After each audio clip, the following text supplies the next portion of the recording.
Hello everybody, I'm Grant Fluff from Fletcher Sports Zone and welcome to another YouTube video broadcast this afternoon on a lovely Christmas Eve. We have the 10-4 Cincinnati Bengals visiting Gillette Stadium to take on the 7-7 New England Patriots. The Bengals have won 6 straight games, where the Patriots have lost 4 of their last 5. It is 17 degrees is the temperature. It feels like 4 degrees with 10 to 15 mile per hour winds. It is week 16. The Bengals are in the playoffs. The Patriots need a lot of help if they're going to make it there. Here is the kickoff from Michael Pilardi, and away we go from Gillette Stadium. This one will be returned out to the 26-yard line by Trevon Williams, brought down the play by Strong, who had a very nice game against the Cardinals a couple weeks ago. There he is, Joe Burrow, making his second straight Pro Bowl, 3,885 yards on the season and 31 touchdown passes, which is right now ranked second in the league.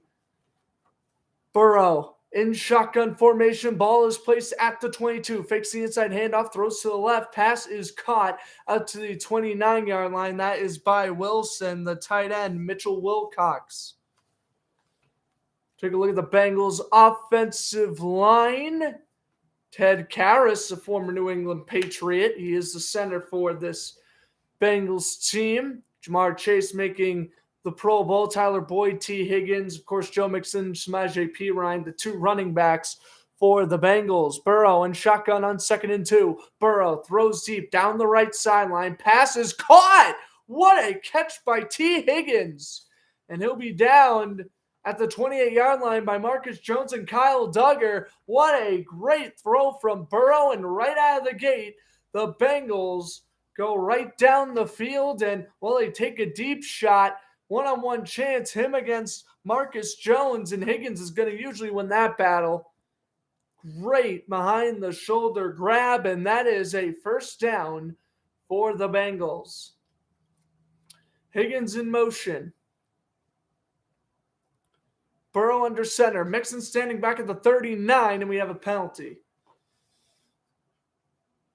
And we have a timeout called by the Patriots. Patriots already down to 2 timeouts in this one. Just to give you guys a little update, again, broadcasting on the computer yet again because I've been using the streaming service, and it has been working a lot, so we're going to stick with that.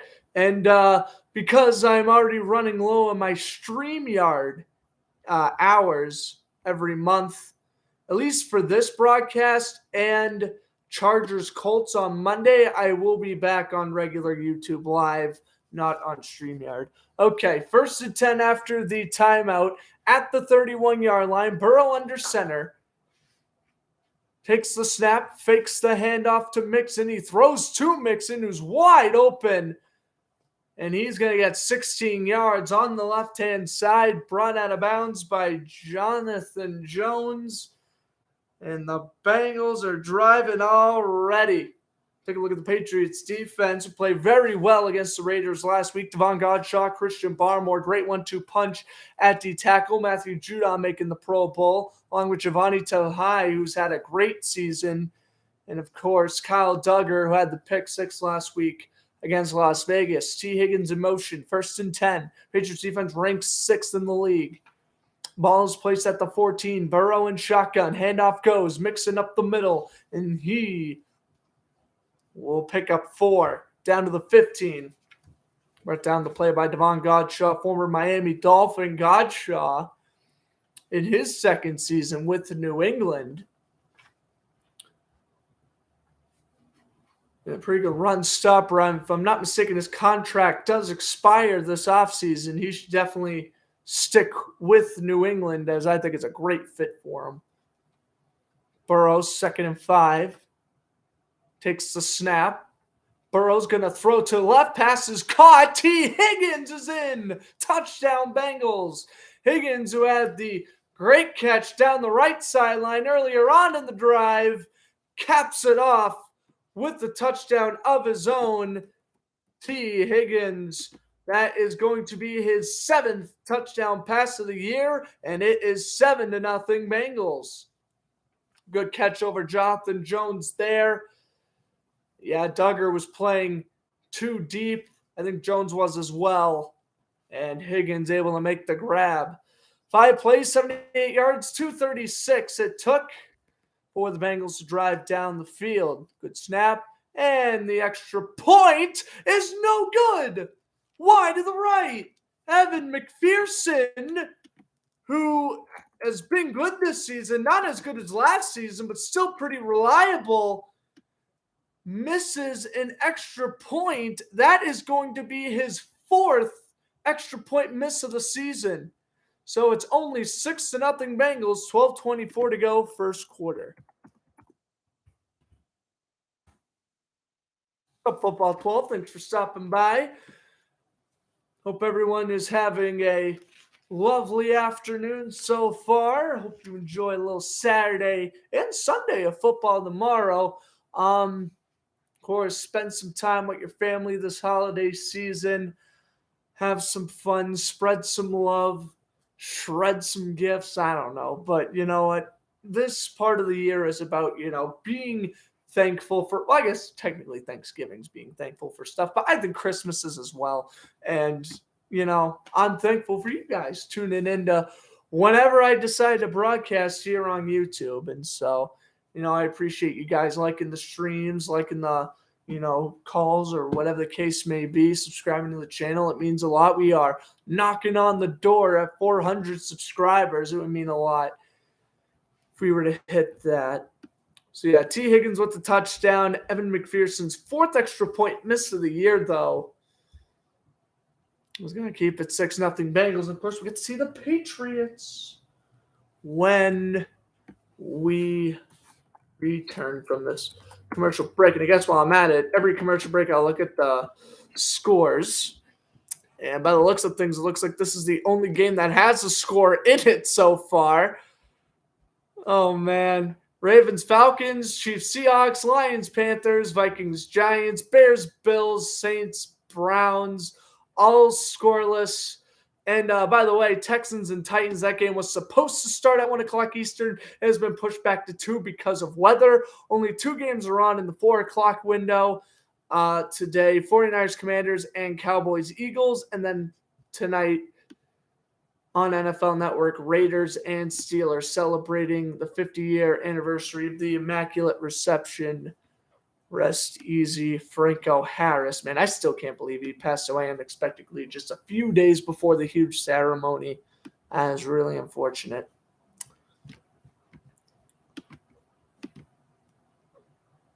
All right. We're going to have a commercial break here. We'll get to see Mac Jones and the Patriots for the first time. Mac Jones has done an okay job this season. He definitely hasn't had as good of a season as he did last year. 7 touchdowns to 8 interceptions, just over 2,300 passing yards. He threw for under 100 last week against the Raiders. Here's the return. Out to the 20, juke move to the 24 by the Patriots return man. Number 25, that is got to be a cornerback then. If he's not receiver, Marcus Jones. That's right. Who had the walk-off punt return touchdown against the Jets earlier this season.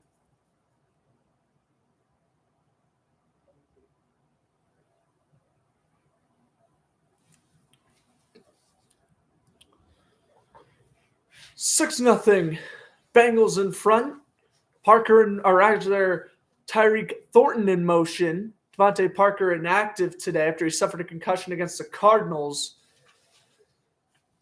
Handoff goes to the right, and that is Stevenson picking up 2. Ramondre Stevenson, he had a rushing touchdown the 4th quarter last week for the Patriots. And you talk about a guy who may dethrone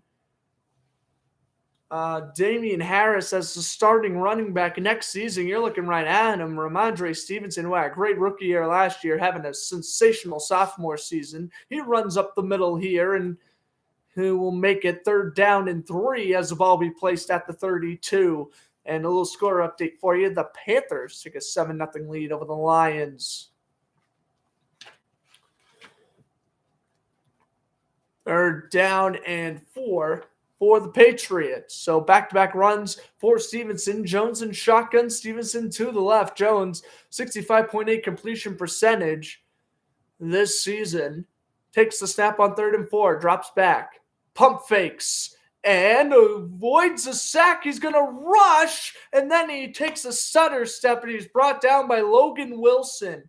That is a 3-and-out for the Patriots. And we'll get to see Michael Pilardi out to punt, the former Dolphin and Panther. I mean, I don't even know what this play call is. I've been very skeptical of Matt Patricia's offensive play calls this year, and that's one of them. It's a 2-step drop back on 3rd down. Pocket collapses, and you just get sacked. Jake Bailey was taken off of IR. Here's the punt by Trent Taylor as he returns it out to the 40. So Bailey was taken off of IR, but they're still rocking Michael Pilardi probably for the rest of the season, if I'm being honest. 6-0 Bengals, 10:35 to go, first quarter. And the Patriots, again, must win. They play Miami at home next weekend, and then they play Week 18 down in Buffalo. So yeah, it's a rough schedule for the Patriots, but we shall see what happens there. All right, so Bengals are getting the ball back. Yeah, very skeptical of that.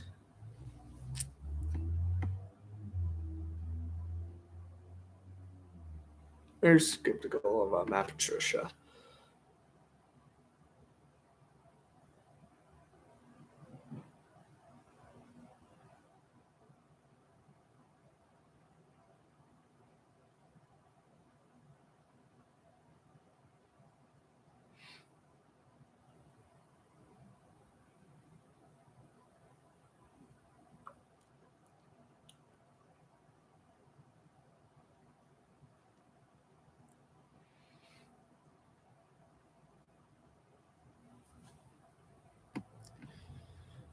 All right.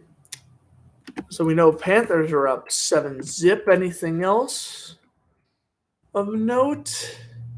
7-0 Bears over the Bills. Okay, that's a potential upset.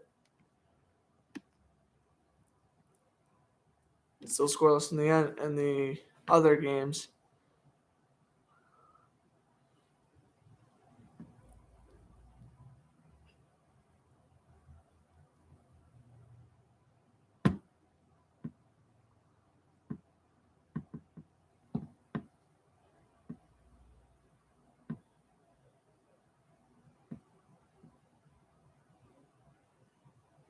Okay. You're heading out of commercial break. Yeah, I've wished my downstairs TV was working again, so I can fill up more time during the commercials.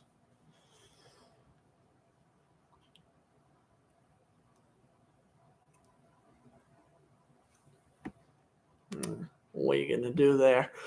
All right, and at commercial break, 10:35 to go in the first quarter. The Bengals are up 6-0, and they're getting the ball back. Jamar Chase in motion. He is wide open to the left. Handoff goes up the middle of Mixon, however, up to the 44.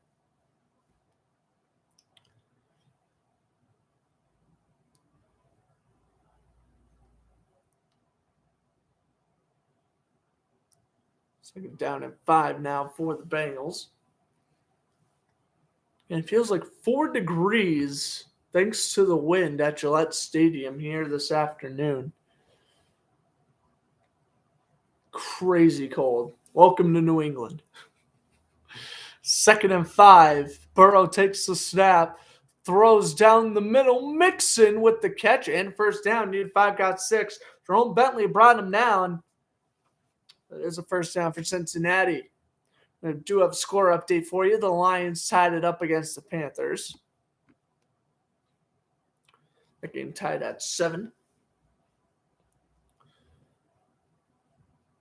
Bengals earning their 6-game win streak, 30.5 points per game, plus 59-point differential. Of course, they came back against the Buccaneers last week in the second half and dominated that entire second half. Burrow under duress, dumps it over to Pirine, and he's brought down by Tavali. So the 2017 rookie running back gets a catch out of the backfield, and that'll be a gain of about 4, where he's brought down by the former Lion. Good play fake by Pirine. He's going to roll out to the left.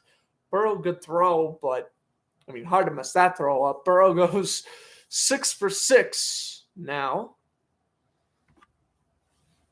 A good tackle there by Tavai. Ball is placed at the 43 of New England. Boyd in motion. Handoff goes up the middle. Mixon tries to bounce out, and he cannot. Gets a yard. Actually, that was Pirine. My apologies. 3rd down and 4.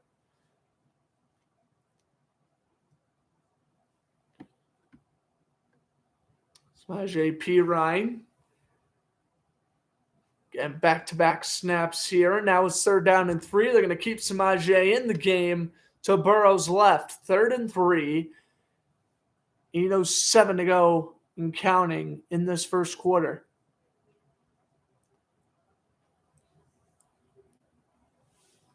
Burrow takes the snap. Burrow rolls out to his left, and he can run. He's got real estate. First down. Needed 3, got 5 on the run by Burrow. And that is a first down for Cincinnati as, wow. They are letting that left side of the field wide open. Burrow can run all he wants. Now at 247 rushing yards on the year is Joe Burrow. 1st and 10 for the Bengals. Boyd in motion. Burrow takes the snap. Pumps. Dumps it over to the left. Mixon. Doesn't have much there. Down to the 35. A little score update again. The Chiefs are up 6-0 over the Seahawks. It was a good pass out of the backfield to Joe Mixon. Mixon tries to cut back up the middle before he's brought down by Jerome Bentley. Burrow now 7 for 7 for 87 yards. And, of course, a touchdown to T. Higgins on the first drive. As they are already rolling again at 104 total yards. 7th play of the drive. Burrow takes the snap. It's a high snap. Puts it down. And Pirine with the carry down to the 30. There is a flag. First flag of the game.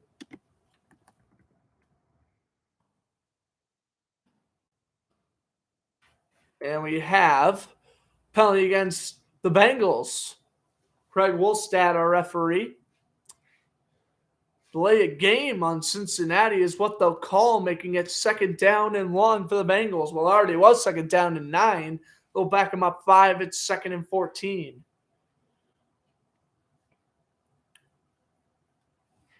Zach Taylor, can't believe it, looking for his first win ever against the Patriots. He's 0 for 1. The Patriots beat the Bengals back in Week 15 in 2019 season. Haven't played each other since. 2nd and 12. Patriots dialing up the pressure. Burrow guns it, caught, and that is T. Higgins down to the 27-yard line, where he'll make it 3rd down and 1.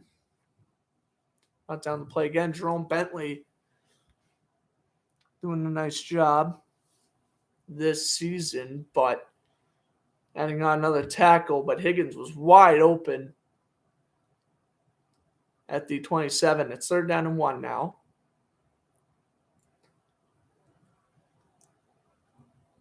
Higgins in motion. Mixon, the running back, to Burrow's left. Handoff goes. Mixon goes up the middle, down to the 23. And the Bengals are continuing to milk up the clock here. The Bengals went on a short touchdown drive. Patriots went 3 and out, and now they are going on a long, at least presumably, drive. We'll see if it results in any points. As Burrow goes for the end zone touchdown, Cincinnati. Well, it does result in points. There you go. That is going to be Trenton Irwin on the touchdown. Oh, man, defense caught lacking there. It is Irwin's 3rd touchdown of the season, wrapping up the 9-play, 59-yard drive. Devin McCourty, I mean, he should have been way quicker in trying to guard Irwin. He just let Irwin run right up the middle. No one surrounding him. And again, he has his now 3rd touchdown of the season with 5:16 to go in this first quarter. Good snap, good hold. McPherson misses again to the right. He is 0 for 2 on extra points. I mean, don't even bother kicking extra points the rest of the game. Again, the temperature feels like it's 4 degrees over there. Why are you kicking the ball? Oh my God, McPherson with 2 extra point misses. What in the world? There is a flag, so that might not count. Oh my gosh.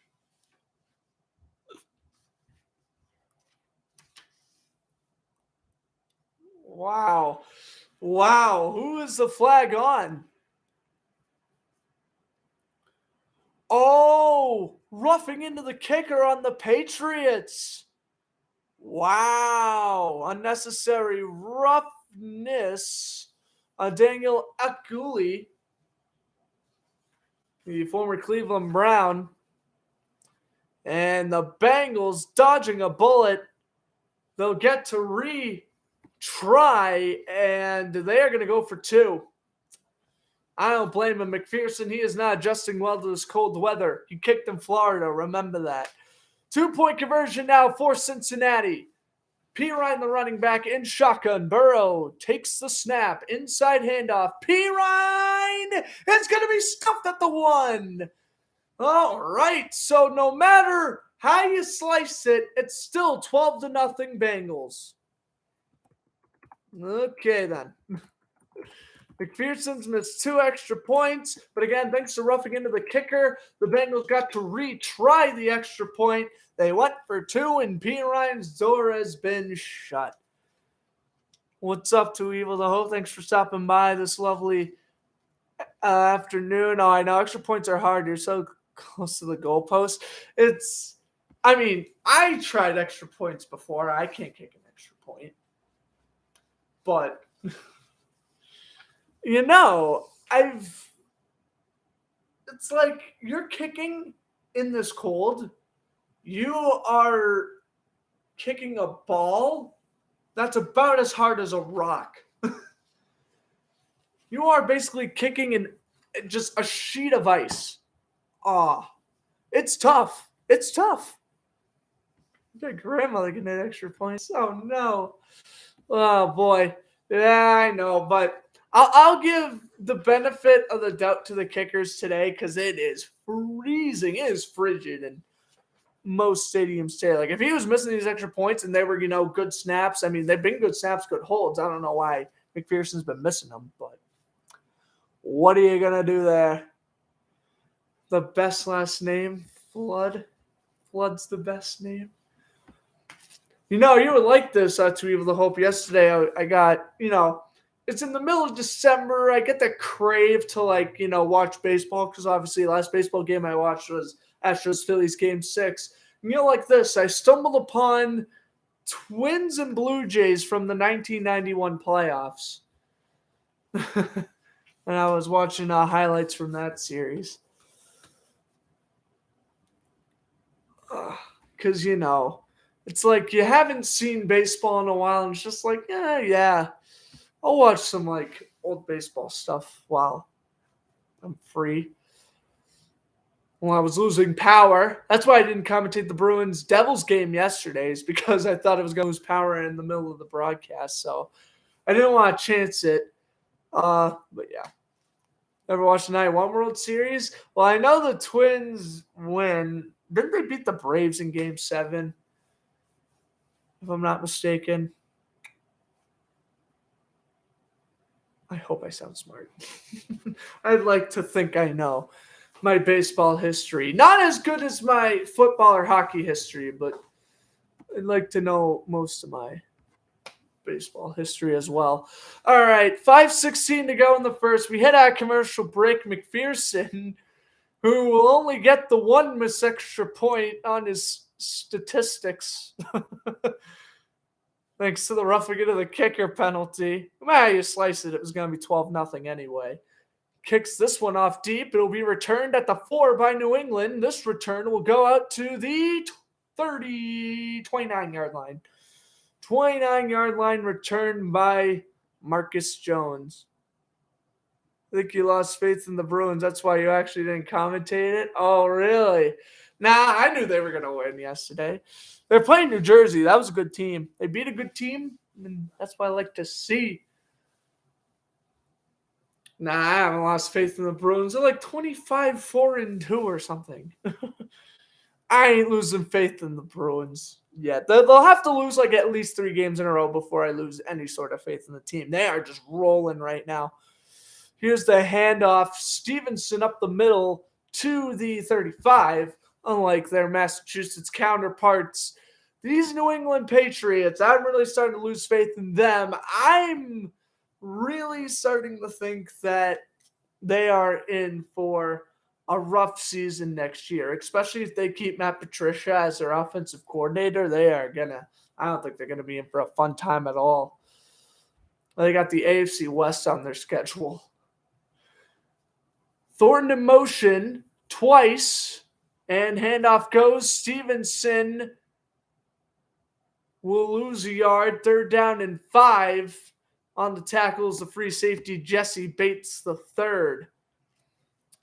Man, I got nothing here. I got absolutely nothing here. Again, Patricia running the ball. Let's run first, pass second with this offense. And when you're already down 12-0 against an elite offense like Cincinnati, you don't want to play your chances. 3rd and 6. Jones throws to no man's land. Mac Jones, pocket collapse, tries to find Stevenson. He passed it when Stevenson wasn't even looking. And now Jones is getting fired up on his way to the sideline. That's on you, my friend. I'm sorry. That's on you.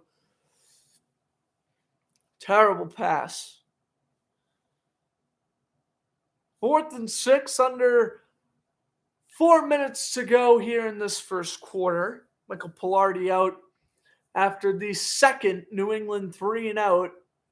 Cincinnati blows game wide open with another touchdown. Pilardi drops the snap. He punts it now, and it's going to land at the 34. Wow, that was, I think, the luckiest punt I've ever seen. That is incredible. So Pilardi, he dropped the snap. The kick is almost blocked. He somehow gets it off and is able to punt it 40 yards. Oh, my God. Yep. Right when he was about to bring it down, he dropped it, picked it back up, and boots it away into Cincinnati territory. This is awful. The Patriots is awful. I haven't commentated the Patriots game in a long time. I forgot how brutal their games can sometimes be. Yeah, it was either this one or Panthers-Lions. And honestly, Panthers-Lions probably would have been a more fun game to broadcast, but also Patriots-Bengals is like the best game on the schedule other than Eagles-Cowboys. Well, I was going to do Eagles-Cowboys. Especially now that Minshew's playing, I want to, but it wasn't going to work. It's Christmas Eve, obviously. After this broadcast, I'm really spending the rest of the day with my family, of course. So, that wasn't going to work. I hope I'm able to watch most of that, though. Some of my family members who don't care for football are going to be like, can we watch Christmas movies? I'm going to be like, you've already watched this. You've already watched this. You've already seen Christmas Story and Elf and Frosty the Snowman. Like, come on, bro. I want to watch my football. At least Cowboys, Eagles. Other than, of course, the halftime show, I don't really care much about Raiders Steelers. I'm fine with missing that game. As TJ Hawkinson has caught a touchdown, 7-0 Minnesota over the Giants. All right, Minnesota takes a 7-0 lead. Chiefs are up 7-0 over Seattle. I mentioned that a while back. It was Kadarius Toney who caught the touchdown. And because of a missed extra point, the Bills are losing to the Bears right now, but they got the ball. They are probably going to drive down the field. We'll see what happens. Man, I can't believe it. Next Saturday, ladies and gents, next Saturday is going to be the last day of 2022.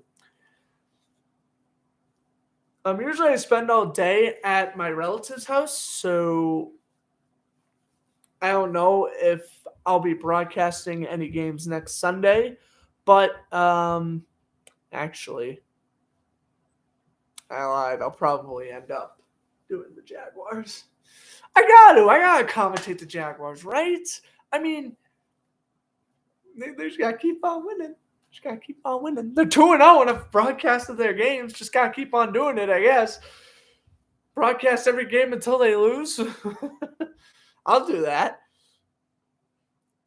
Yeah, again, 18 degrees is the temperature. Feels like 4 with the wind. As at the 49, we head out of commercial break. Burrow in shotgun will take the snap with Mixon as his running back. Burrow throws to the left. Pass is caught to the 46. Marcus Jones with a good tackle there. On the catch, Devin Asani, former Patriots draft pick. You get the catch there. So I guess the Devin Asani revenge game, although I thought when he got caught, I thought it was rightfully earned. So I'm not trying to be that guy, but you know what? He made an NFL roster. I would never, but you know. I didn't think it was a bad idea for the Patriots to cut ties with them. Mixon's blown up on 2nd and 4. Coming up the middle is Tavai, and it's going to be 3rd down coming up for the Bengals as we now have under 3 minutes to go in this one. And take a look at Kirk Cousins' touchdown to TJ Hawkinson in the all-white end zone with the all-white unis. I wish they had white helmets. That would make that so much better. 3rd and 4 here for the Bengals. Burrow in shotgun. P. Ryan, the running back. Burrow's going to lob it up down the left side, and the pass is going to be caught. What a catch down at the 28-yard line. That's Irwin, the man who just got the previous Bengals touchdown. And now we're roughing the passer on the Patriots. They're going to call Matthew Judon on the penalty. And hits him from behind. Ball is out of Burrow's hands for at least 2 seconds. And again, I don't know why Devin McCourty's playing so deep, but he lets Irwin get yet another very, very easy reception.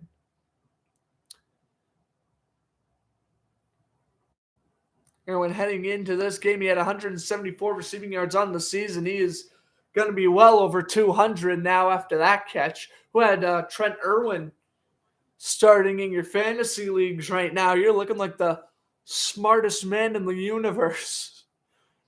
Burrow under center. Ball is placed at the 13-yard line. Audibles mixing the running back to the right. Burrow takes the snap. Burrow pump fakes, avoids the sack, and spikes it. That's going to be Burrow's first incompletion of the day. And we have another flag. And oh no, Patriots are calling over for the medical staff as there is an injured Cincinnati Bengal. It's going to be the left tackle, Jaleel Collins, the former Dallas Cowboy.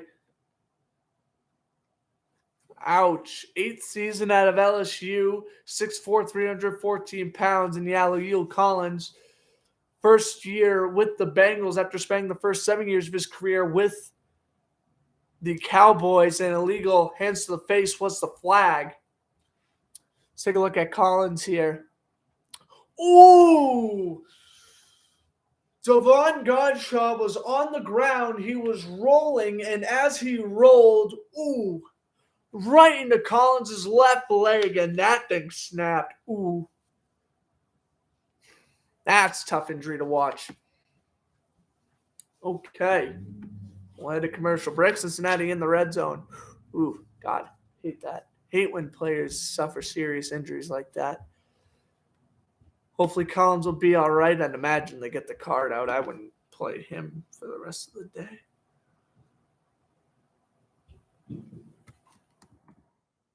Three 0 Ravens. That's the only score change. So the only game that is still scoreless is Saints and Browns. Saints and Browns. Okay. Which, by the way, it is like wicked cold in Cleveland. Colder than it is in New England right now. In Chicago, maybe.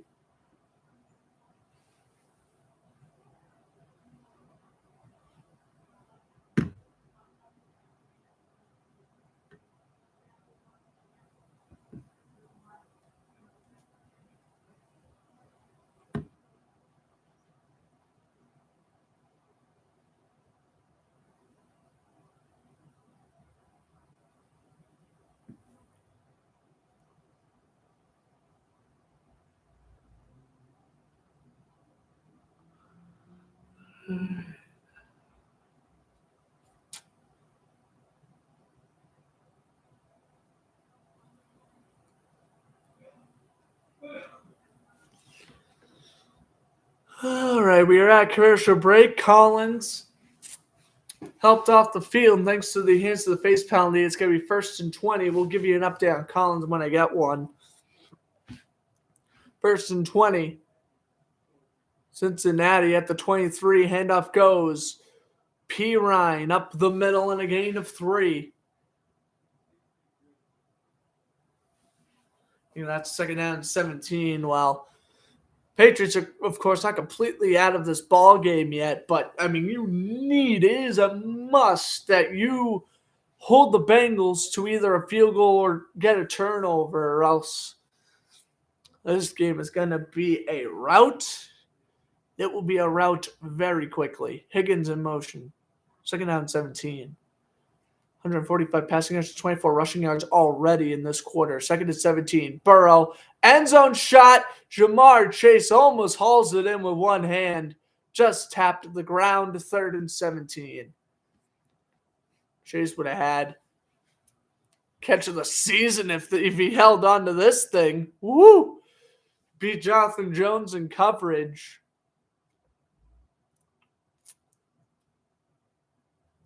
And that will be Burrow's first incompletion.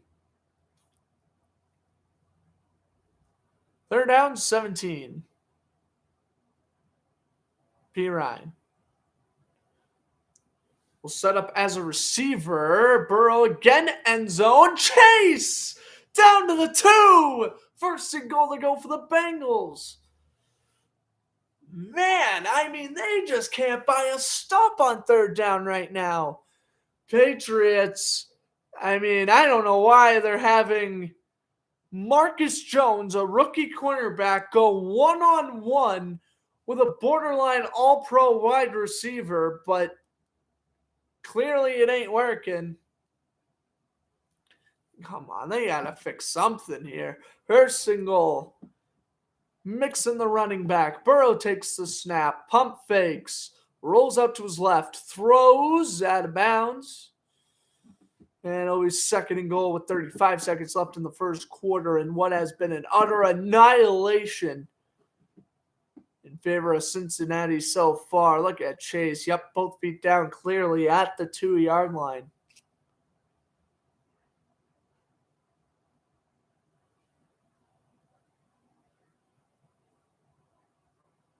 Wow. This is not how I expected it to go per se, but yeah. Here's Mixon. Cuts it up the middle. Touchdown. Flag is down. It could be 18-0.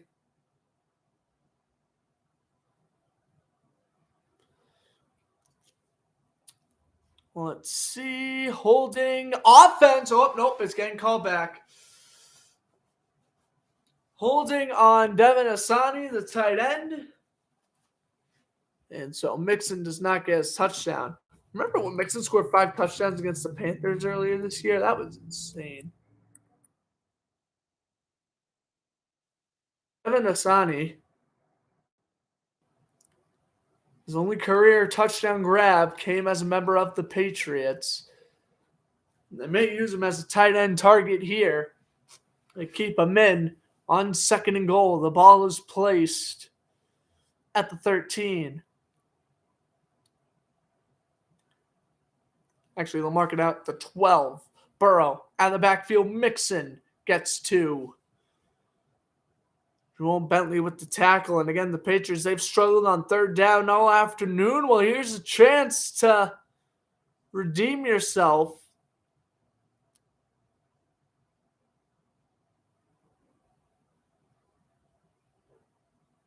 And third and goal will happen after the second quarter. End of 1 in Gillette. Still 12-0 Bengals.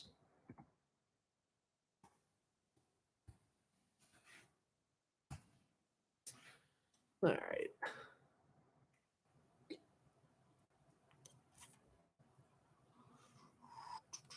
Oh, 6-0 Browns. Cleveland scored. 7-0 Browns. Okay. So Browns just scored a touchdown. That's the only new scores. Lions, Panthers tied at 7. Vikings, Giants. Still 7-0 Minnesota. Still 7-6 Chicago. Still 7-0 Kansas City over Seattle. And still 3-0 Baltimore over Atlanta. The Texans and Titans will start in about 15 minutes. Again, their game got delayed an hour due to power concerns.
He's already posting the Patriots been eliminated from playoff contention. Yikes.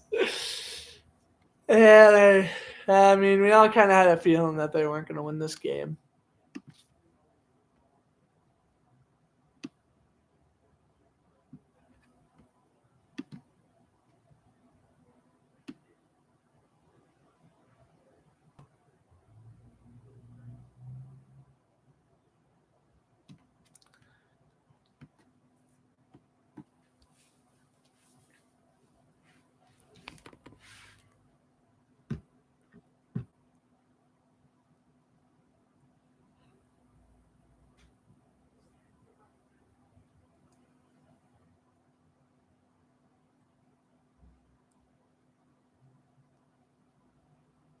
I guess the Browns' touchdown was a Deshaun Watson rushing touchdown. All right, 3rd and goal.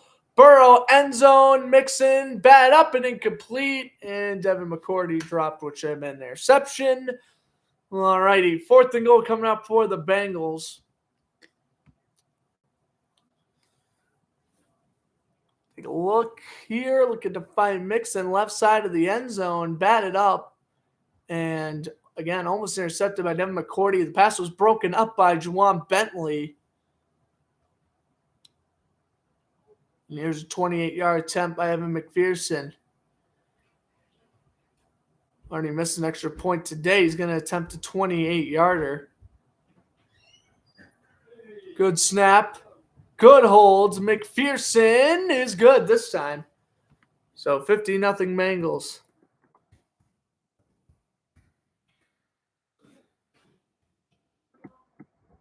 Well, all righty. Oh my, we have an intruder.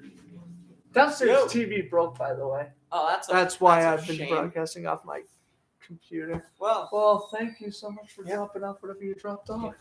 The usual stuff. Drop off your gift whenever you get the chance to. Hello, stream. Connor, Not a good game so far. Connor with a brief appearance. 15-0. Bengals to score, and they're not turning it around. The Patriots. My dad is so upset that Joe Mixon did not score. Yes, he has him in fantasy right now. Yeah. Well, have a Merry Christmas. Adios. See you sometime Eventually. later, maybe. Oh, See ya. yeah. Oh, gotta love it when we get the random guest. Yeah, Connor's awesome. Oh.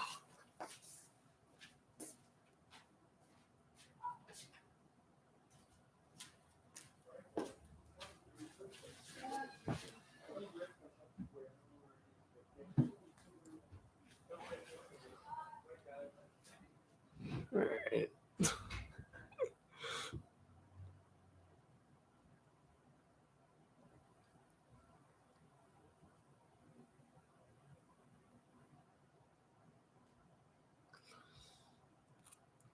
And tomorrow's games include Dolphins, Packers, 1 o'clock Eastern time. At 4, it is Rams, Broncos, and then the Sunday night game is going to be Cardinals and Buccaneers, which I was going to commentate at first, but I'm like, no. That is such a bad game on paper.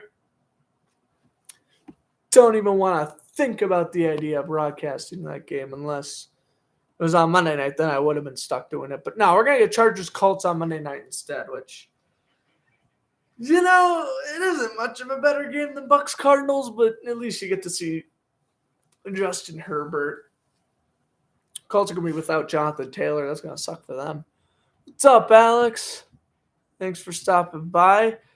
Merry Christmas to you too, my friend. Yeah, Korfikowski in the Power Skate Show Hall of Fame. Love to see it, along with a lot of other players that we will get to in our next Power Skate Show episode, which should be sometime next week. Look at Jerry Amon there. He is the Patriot fan that was essentially verbally harassed by a Raider fan at the end of last week's Raiders-Patriots game. Robert Kraft said, "You want to know what, man? I'll hook you up with free tickets." And he's sitting next to Robert Kraft in the press box as this ball will be returned to the 17-yard line. That was Strong on the carry. Here's Strong Jr., rookie running back. Great performance against the Cardinals 2 weeks ago, and the Patriots are wishing they go back to that offense. They've had the ball twice, and they have had 2 3-and-outs. Patriots with Thornton in motion. We've been putting Tyquan Thornton a lot in motion, I can tell. Takes the snap. Jones is going to fire. It's caught to the 29. Whoa, Jonnu Smith. He was powering for a first down. Again, if the Patriots score a touchdown here, it's a one-possession game, so they got to They got to at least score something here, even if it's a field goal. Okay, you make it a 12-point game. At least you cut down the deficit before it's too late. So Jonnu Smith, former Titan tight end, actually had the pleasure of meeting him this offseason. I met him, Zappy, Cole Strange, Christian Wilkerson. I'm blanking on the other player I met. But anyway, 2nd down and 1. They'll give Smith 9. Here's the handoff. And Stevenson lowers his shoulder and goes for a gain of 3. 1st and 10 for the Patriots.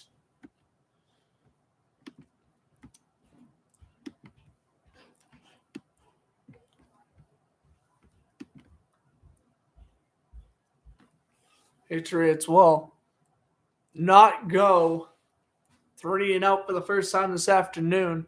They bring in Kevin Harris, another rookie running back who's given his chance now that Damian Harris is inactive. Jacoby Myers in motion. Ball's placed at the 30. Fakes it to Kevin Harris. Jones steps up, throws, incomplete. And looking for Jacoby Myers. That one bounced off of his hands. It's 2nd and 10. Of course, a little score update. This is very important for both of these teams. The Ravens now have a 6-0 lead over the Falcons, of course. Ravens hold the number 1 wildcard spot in the AFC right now. It's effective for the Patriots. If they were to lose and win, they only pull them within 2 games behind the Ravens, with 2 games to go. I think the Ravens lose out. The Bengals win the division. Bengals, of course, leading the division. They play Week 18. Jones out of the backfield to the 34-yard line. That is strong on the catch. Logan Wilson with the tackle. So they're down in 5.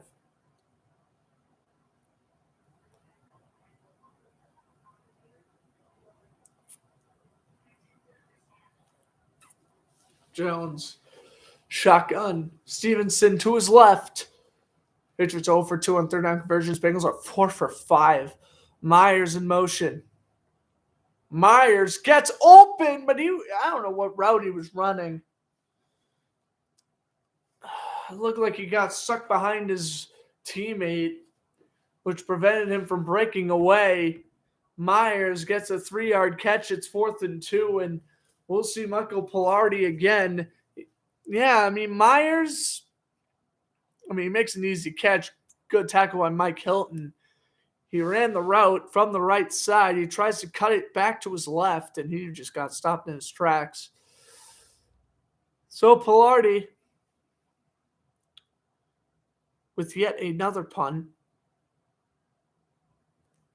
And Trent Taylor, former 49er, with a fair catch at the 24. All right, 11:50 to go in the first half. Bengals are still up 15-0.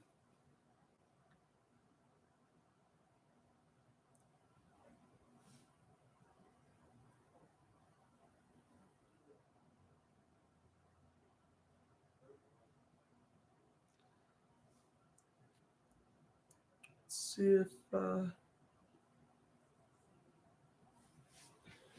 any other. Oh, no. It was just a quick little 30-second timeout.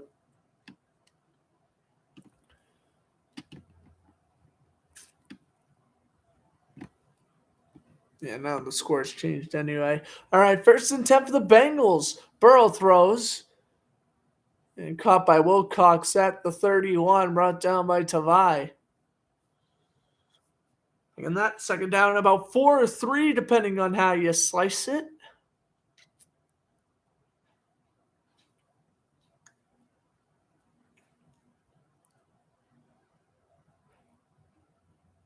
Down at 4.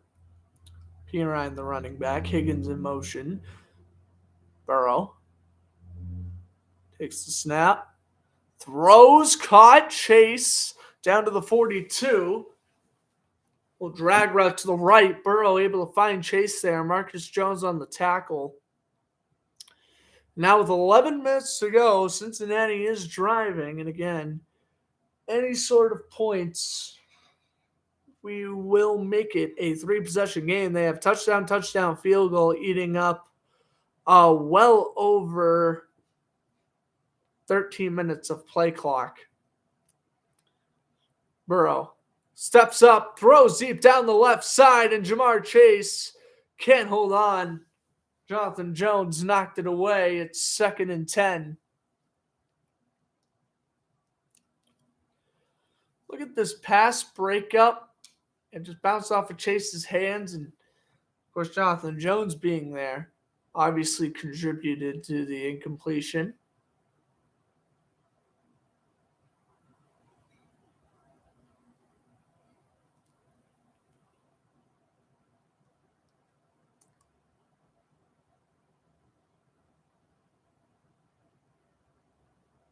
Burrow, 15 for 19, 182 yards and 2 touchdowns. Burrow, under duress, down he goes. Matthew Judon with the sack. It's going to be 3rd down and 12. And here we go. He's going to do the celebration. One of the most iconic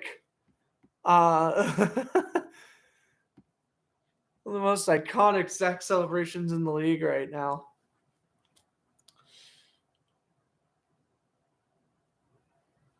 Hyping up the crowd with he finally got pressure on Burrow. He has 15.5 sacks this season. That's tied for most in the league. 3rd and 12 for the Bengals. Ball is placed at the 38. Burrow tries to get the snap off. There's 1 second left on the play clock. They get it off. Or do they? All spiked into the ground. I think Cincinnati either called the timeout or it's a delayed game.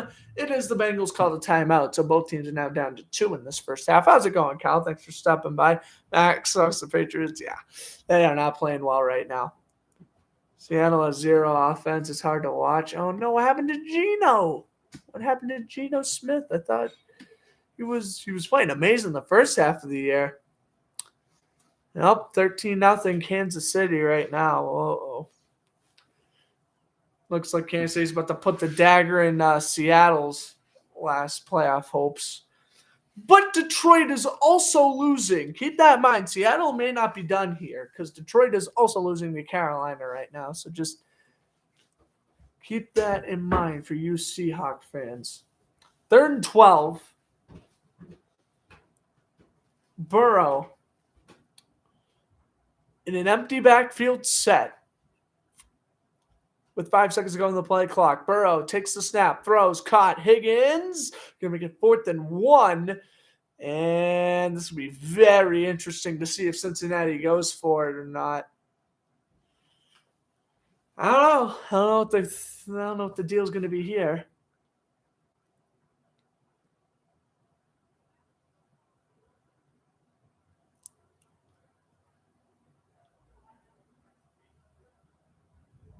And yes, the Bengals will go for it. They've only converted 2 4th downs this season, which is by far the lowest in the league. They are 1 for 4 passing and 1 for 6 rushing. Here we go. A potential game-shifting play. 4th and 1. Ball placed at midfield. Burrow QB sneak, and he's got it. Need a yard, got 2. And the Bengals are going to keep the drive alive. Well, there was any chance of shifting momentum. There it was. Burrow picks up the QB sneak. And the Bengals are going to keep this drive alive. So we have about 8.5 minutes and counting to go here in this first half. Burrow under center.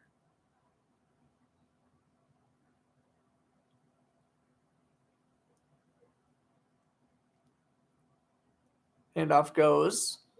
Mixon lowers the shoulder down to the 45. Brought down by Judon. And we do have a flag on the play.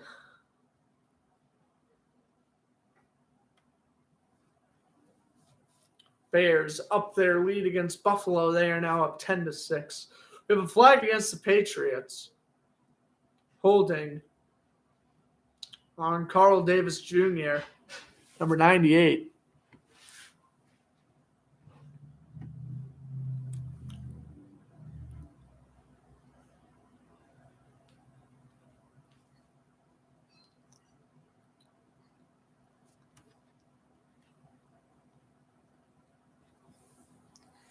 All right. 1st and 10. Bengals. At the 40, Jamar Chase in motion. Fakes it to Mixon. They try to set up the screen. They do set up the screen. And Chase gets the first and gets 12. Hopping around tackles like they're hot mines on a volcano. And that's another first down conversion. Give me a little update on the Vikings and Giants. Daniel Jones on 2nd and goal finds Isaiah Hodges for the touchdown. It's 10-7. Minnesota still in front, but the deficit only 3. And Jared McKinnon caught the 14-0 touchdown pass for Kansas City.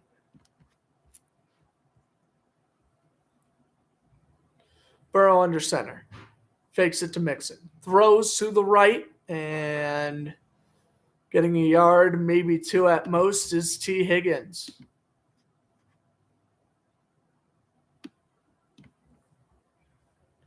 And the Browns up their lead to 10-0.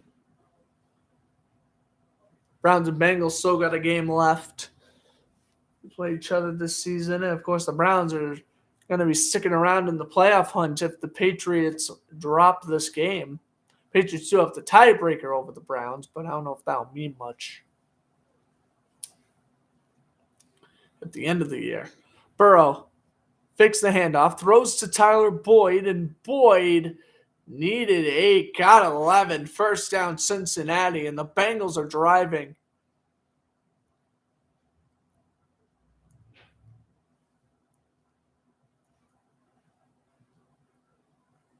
Wow, I'm shocked at just how poorly the Patriots have been playing on 2nd and 3rd downs today. Boyd gets 11. Burrow under center. He's sacked. Back at the 19. Josh Uche with the sack.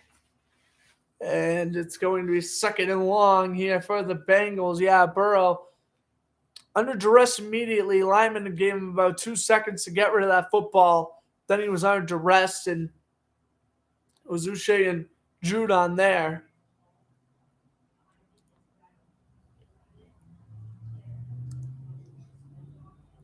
Second and 13. It was a 3-yard loss on the sack.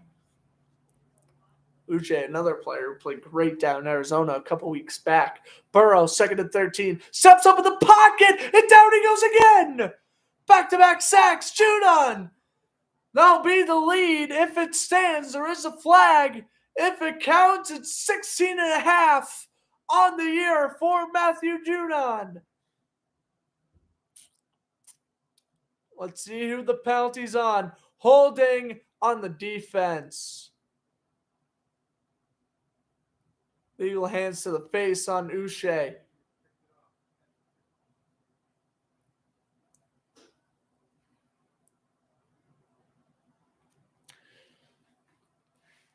That was unfortunate. I mean, hands to the face right there. Yep. Gets around the chin area of Jonathan Williams. And Uche will get benched. And Belichick trying to plead his case, but I wouldn't. I think it's the right call. So ball is placed at the 14. Burrow and his 16 first downs will take the snap in shotgun. Pitch, Pirine. He is going to break off a tackle and lose about 5 or 6. Wow, I don't know why Pirine just didn't give himself up and took the loss of about 2 or 3 instead. Tries to play hero ball. And yeah, Wilcox was the tight end blocking for him. He didn't really give him much room to work with. 2nd down long coming up. Ball placed inside the 18. 2nd and 14. Burrow throws. And that pass is going to be intercepted by Devin McCourty. Devin McCourty with the interception. And the Patriots get a must-needed red zone stop. Burrow, he threw low, looking for Boyd. He couldn't hook up with him. Devin McCourty, who was having an awful first quarter, comes up clutch in the second.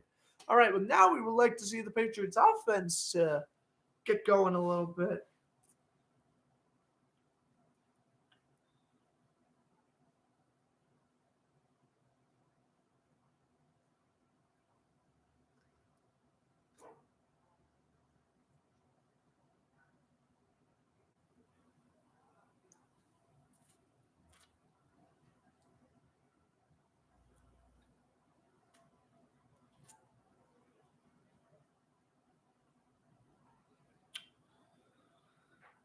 All right.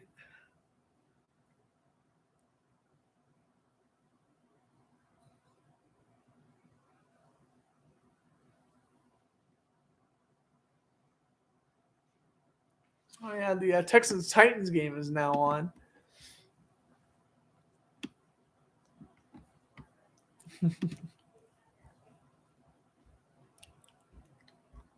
Panthers now 21-7 over the Lions. Oh, man, Detroit, they're not playing well. They are not playing well, Detroit, right now.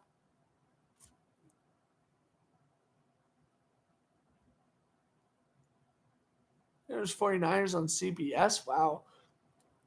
So they could air it instead of Cowboys Eagles. That's pretty smart.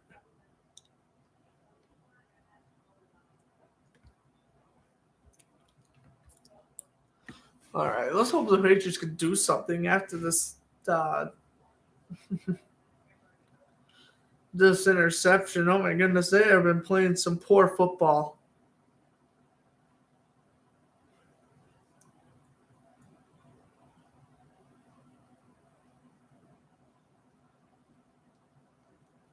Jones is only 3 for 5 for 18 yards passing, where Burrow 218 passing yards, 2 touchdowns to 1 interception.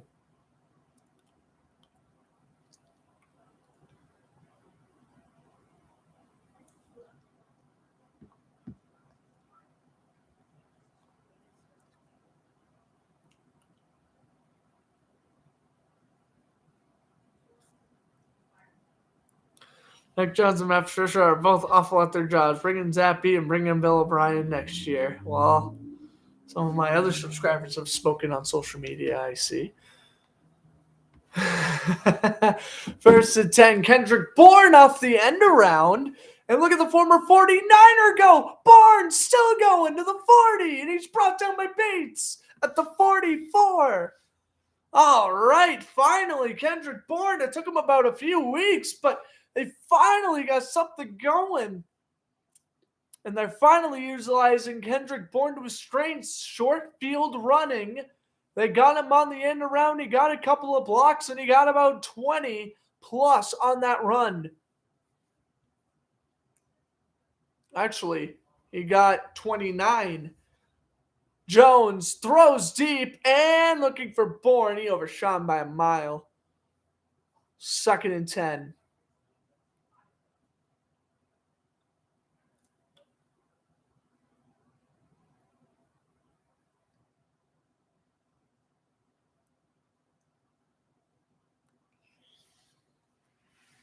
Wow.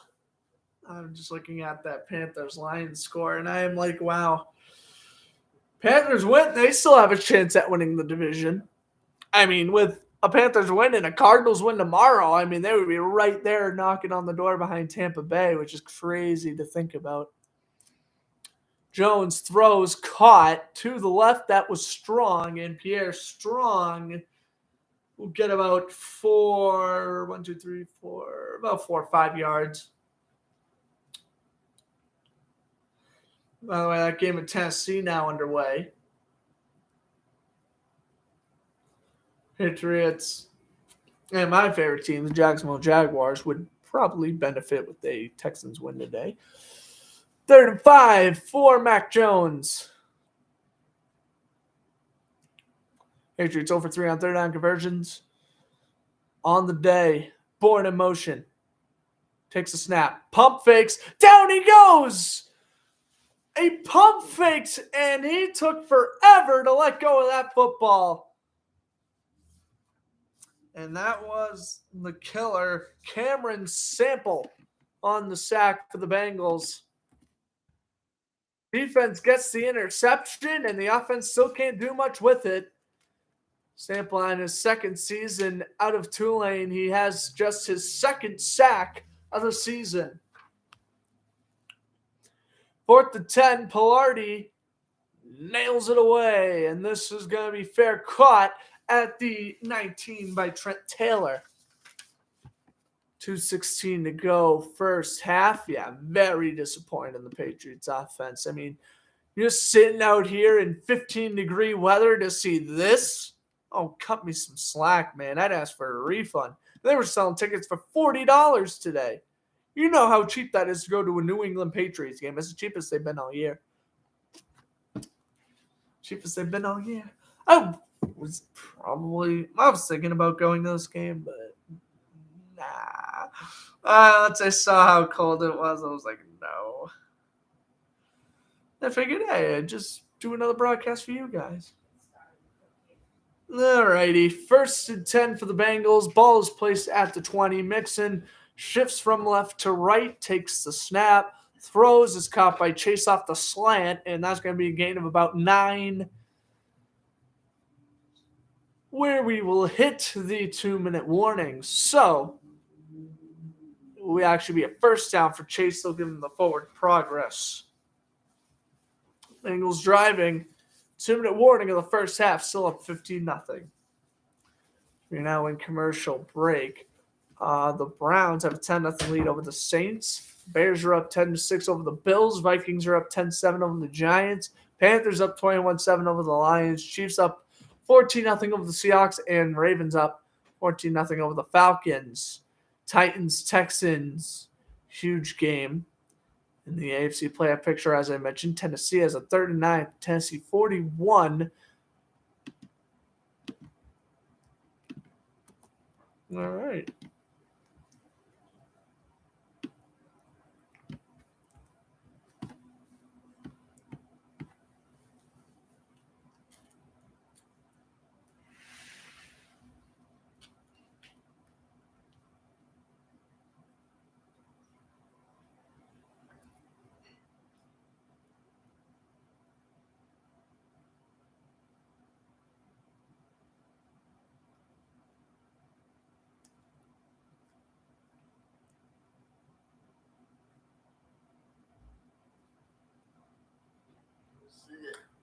Tell you, what you did was so classy, and you represent what our whole franchise is about: building bridges.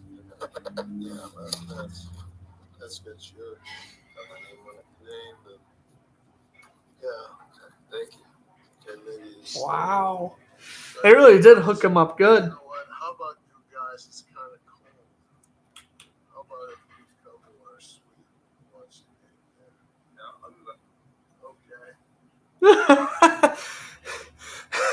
Okay. Should come to our suite and watch the game. Yeah, okay. I'm down. Oh my God. You wanna know what's funny? Because that person recorded that video, man, he probably has Patriots tickets for life now. Don't be shocked if they give him like free season tickets next year either. Oh, Tennessee's up 7-0. Texans, come on, Texans. No. Jack, we're got the Texans next week. I swear, if Texans lose today and win next week, I'll probably cry. I won't sugarcoat you. Probably be broadcasting the Titans next Thursday when they play the Cowboys. We'll see. As Burrow will chuck it on first down. He throws out of the backfield to Wilcox. He's brought down by Marcus Jones at 2nd and 11 coming up here for the Bengals. Okay, no, I wouldn't cry, but you get my point. I'd be very devastated if the Texans lost this week and won next week. Burrow takes the snap, 2nd and 11. Caught. Mixon And that should be a first. And it will be. Not. 3rd and 1. Mixing the running back. Oh, it's Derrick Henry, 48-yard rushing touchdown. That'll explain it. Burrow throws. Caught. Wilcox. As they slowly pick and flag is down. I was about to say they're slowly picking apart this Patriots defense. You know, they got lucky with the interception last time, but Burrow is not going to throw many of those. You got to take advantage as the Patriots go 3 and out with it.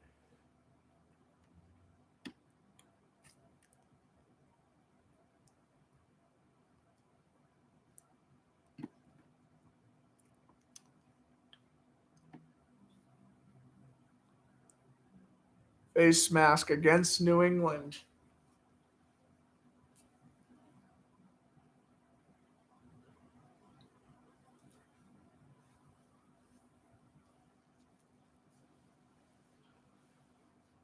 As we're approaching the halftime report, I may have to put on red zone during halftime because maybe like other than recapping the score, I'm going to run out of stuff to talk about. I guess I could recap the Bruins game from last night, but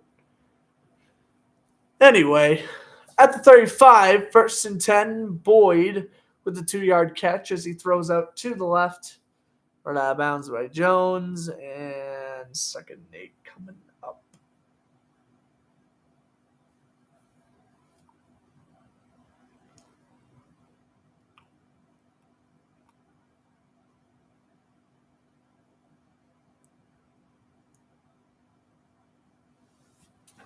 Second down 8. Boyd slotted to the left. Burrow takes the snap, pump fakes, throws incomplete, looking for Samaje Perine. 3rd down and 8 coming up here with the Bengals. Patriots need another 3rd down stop, and they need one desperately. Defense. You've been picking up the slack in the second quarter. I've only held Cincinnati to a field goal after allowing 2 touchdowns. Back in the first, Burrow already has 30 pass attempts. That's crazy to think about. 2 seconds left on a play clock, and Cincinnati burns a timeout. Patriots down to 2, Bengals down to 1, or Patriots calling a timeout. Excuse me. Vice versa.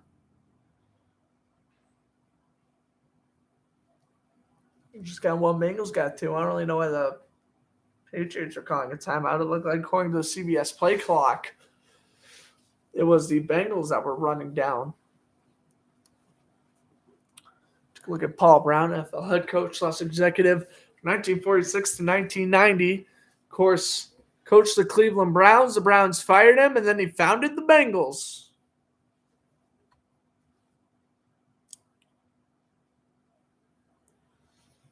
One minute to go in this first half, and Belichick's going to need a long explanation from the official. Yeah, I don't know what the deal is there, but 10-3 Browns, so Saints cut the deficit to 7. Bears are still ahead somehow.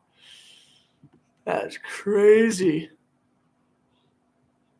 7 degrees. 7 degrees in Chicago right now. That is nuts.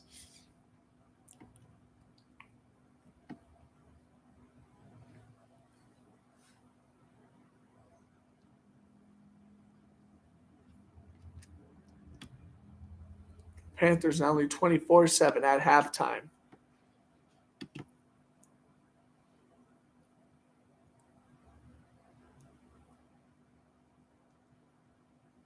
Chuba Hubbard, 6 rushes for 109 yards. Deontay Foreman, 10 rushes for 104.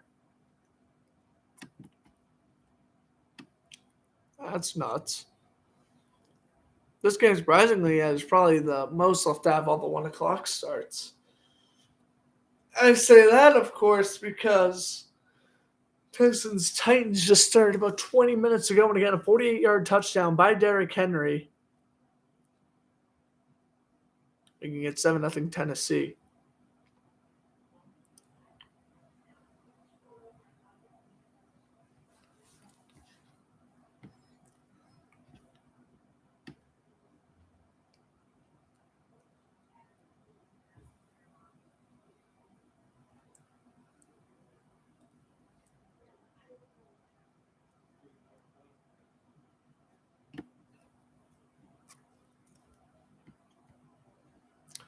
All right, I think we are getting out of commercial break after this commercial. Or after this one. Okay.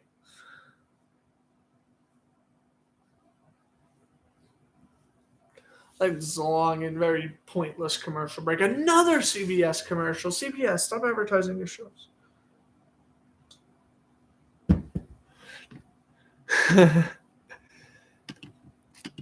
There we go. By the way, Joe Burrow, 24 completions. That's a career high in the first half for Burrow.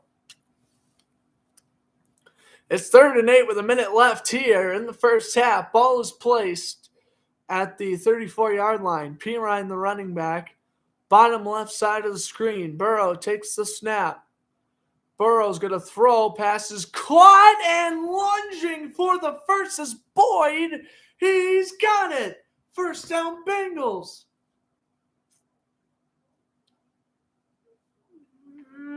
Third down defense, man. It's not showing up for the Patriots. Burrow tosses underneath. Pirine gets tripped up. He's down to the 21 by Jerome Bentley.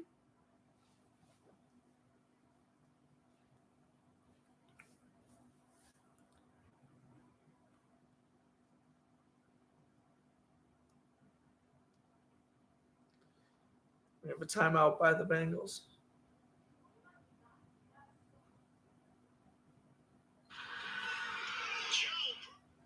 All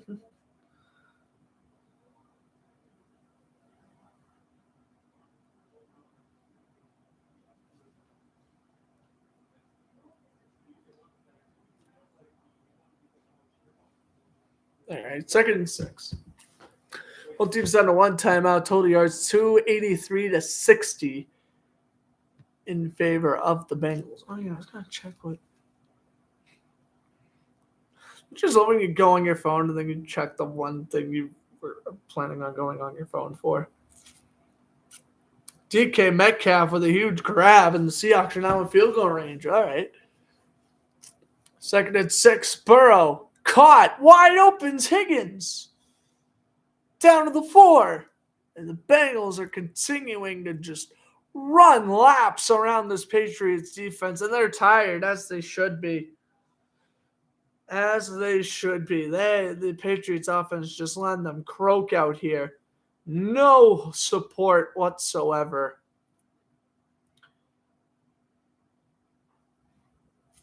This offense has had some embarrassing games. The Patriots offense. Buffalo, train wreck.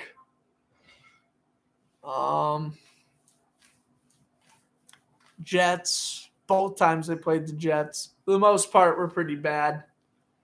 The game in New England was the worst. And they also looked pretty bad in the Chicago game. Besides the couple touchdowns Bailey Zappi threw. I mean, I don't know if you put in Zappi in the second half, but I mean, you got to do something to spark up this team. They are doing nothing here. Burrow takes the snap, and oh, God. Again, guys, remember, I am streaming this off my computer. The stream just logged out. I got to go log back in. Oh, really, man?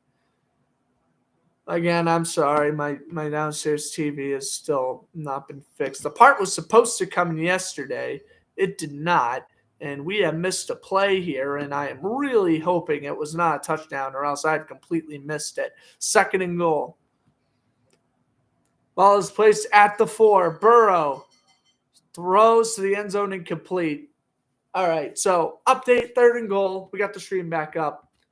No touchdowns have been scored or anything. It's just been, I think, incomplete. We're already throwing the ball 35 times today. Patriots are great against the run, which is good.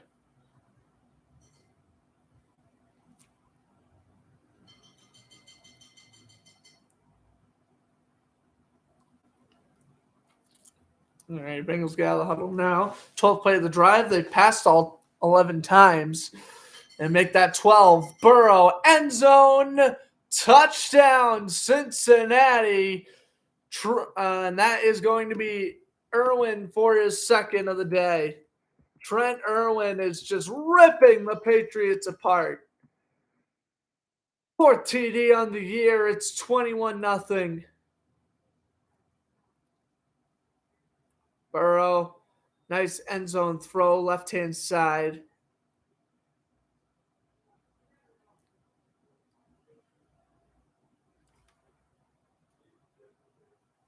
Nice touchdown. So 21-0. They'll bring out Evan McPherson, and he makes it 22.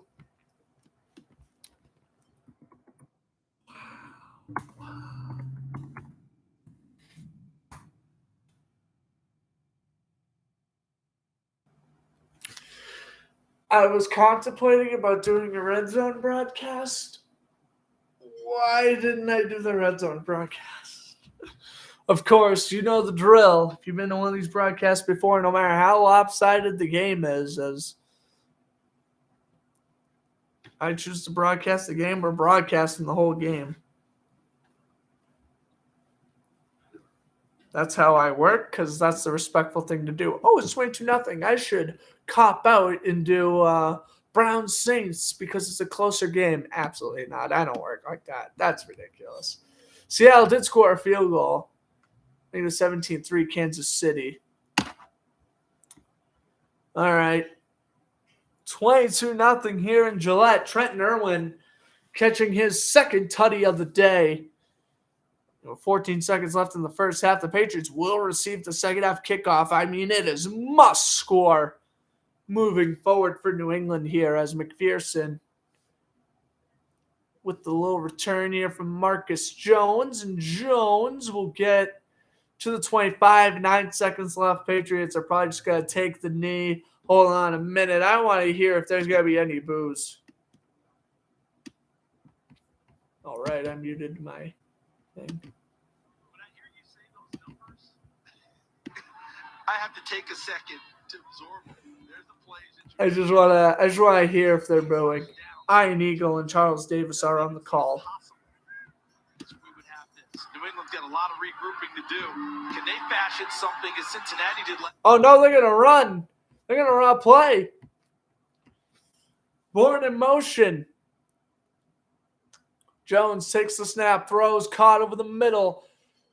That is a first down throw for Jacoby Myers, a gain of 11. And now 4 seconds left. Patriots are going to use their last time out here. Probably just saying, do anything. Yeah, Bengals, they had a dominant first half, but if they get the defensive stop here and then the defensive stop at the end of the coming out of the half, definitely should just start to run out the clock. But as a Pats fan for 50 years, can't stand them no more and is watching the rest of the Giants game instead. And they run a play, and I get why your father's getting upset. So they ran a play, converted a first down, and then took a knee? Took a knee? Are you serious? That is horrible. You ran a play, you convert a first, and then you take a knee. No, I know diehard Patriot fans threw that again, ticked off. Don't blame them whatsoever, man. It's not all Mac Jones. It's not all Matt Patricia. It's a mixture of everything, but I think it's mostly Matt Patricia. Just so irritating, man. It's like, I'm from Massachusetts. A lot of you Patriots haters, they're probably like, oh, yeah, great. Patriots were great for 20 years. And I get that. Totally understand it. But believe me, when LeBron James retires and the Lakers are terrible, believe me, I'm going to be wicked happy. When the Sidney Crosby retires, no offense, I hope the Penguins aren't that good. But when the one thing you got to understand about this Patriots team is they have talent. Matthew Judon, tied to the league in sacks. Jack Jones has emerged as a fantastic rookie. This defense is looking horrible because the offense consistently goes 3-0, consistently has short drives, and this great defense tires out. Look what happened last week when the Patriots went on lengthy drives against the Raiders. Their defense buckled down and played pretty good. When when the Patriots offense continues to go 3-0, your defense is getting tired. You're facing a all-pro quarterback in Joe Burrow, you're going to struggle. You already know the odds are against you. The offense is the issue. Defense, great. Special teams, great. Jake Bailey got injured. That's okay. Michael Pilardi's done a fine job. Nick Folk is still an accurate kicker. It ain't the special teams. It ain't the defense, in my eyes anyway.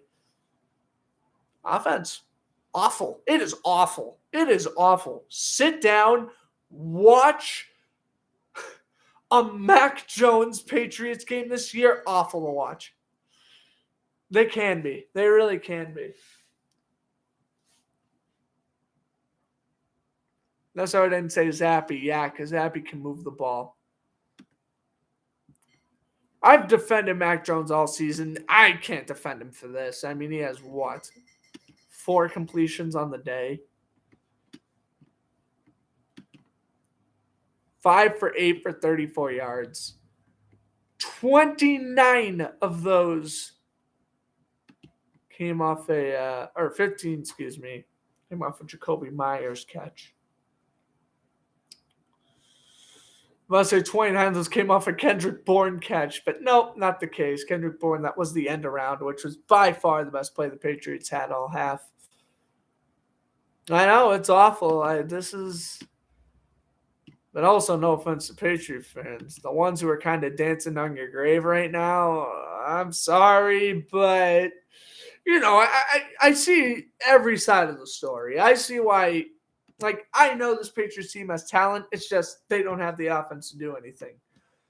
But then I know other people are going to be like, oh, good, the Patriots are terrible now. Good, they've been great for 20 years. They've won 6 Super Bowls, whatever. They've won all these playoff games. And I'm like, yeah, I get why you're happy and why you're, excited that the Patriots are, not great. I get both sides of it. I'm going to give it my take, growing up in Massachusetts, as everyone else is Patriot fans, my family, I kind of feel for the Patriots when they're playing bad. My God, this is dawning on me now. A year where the Jaguars could be in the playoffs where the Patriots aren't. Wow. That is crazy. That just dawned on me too.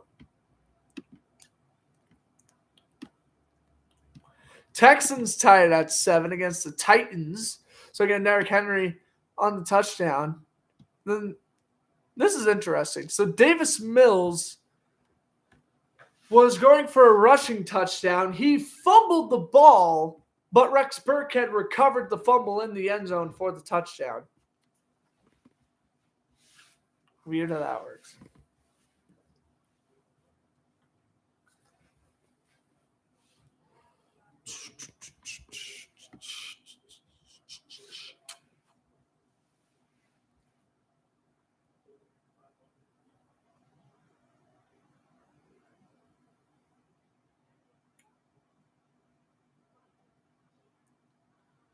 It's up 10-3 at half. And yep, no surprise here. Leo Collins is out the rest of the game.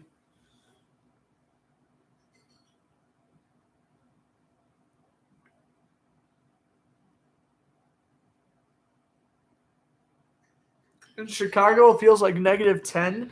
Kansas City, it feels like -5. And in Cleveland, it feels like -13. In New England and Baltimore, it feels like 2. Panthers, it feels like it's 8 degrees. And obviously, don't kind of worry about Vikings, Giants, as that's playing the Dome. But if that was played in MetLife, that would probably feel like it's 5 degrees.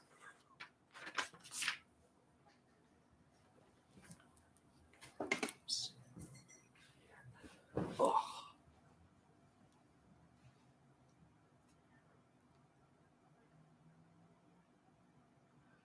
Cam Kirby inactive for the Commanders today.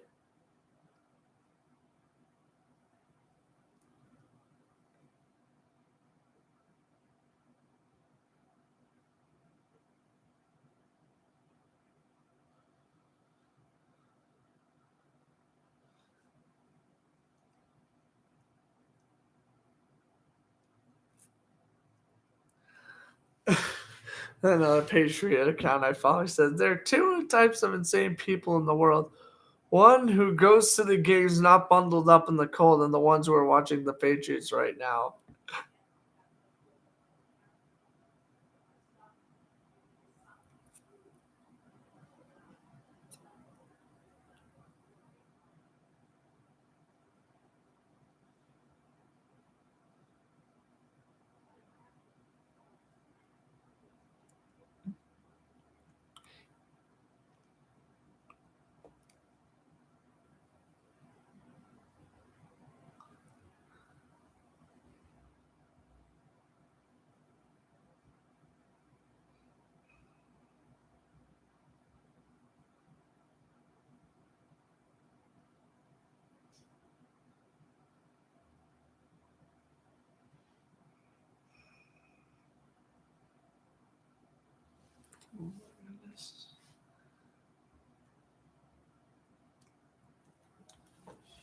All right. Well, we're in half.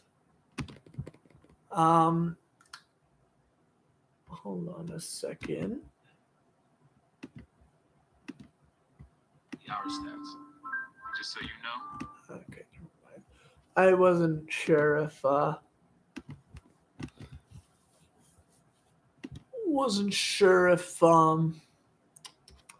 were heading out of the half or not. I don't know if they are, but I apologize. I thought I was gonna have a way more entertaining halftime. I guess not. Still 7-7 between the Texans and the Titans. Probably should have done a live reaction for that game during halftime. I don't know why I didn't do that. Oh, and by the way, the Patriots are the only team to not score a point that is currently played this week. Even the Jets, it was the first drive of the game, but even the New York Jets kicked a field goal on Thursday. Glad the Panthers are playing great and winning. It allows Seattle to lose this game and still be in it. Exactly. Yeah, I mean, I like both Detroit and Seattle. Like, I never, I don't really care at the end of the day. Like, would I like Seattle to make the playoffs? For you, Kyle? Yes, I would. Would the Lions making the playoffs, make the playoffs more exciting? Yes, it would. But at the end of the day, I mean, we're talking about the Seahawks and the Lions. Like, they're going to be losing in the first round anyway. Like, okay, cool. You make the playoffs, cool. You get San Francisco or Minnesota in the first round. Lions, I know they upset Minnesota once. I think that was a fluke. I think with Minnesota, when the playoffs start for them, they're going to really cruise. I know Giants and I know the Giants are keeping it close with the Vikings right now, but I wouldn't worry about that. They're trying. I want them, but yeah, I need them to lose badly. Exactly. I mean, to play it safe, I wish Seattle and Detroit would make it, and we could just forget about New York and Washington. But New York with 8 wins, I mean, even if they lose today, there's a really good shot they still make the playoffs.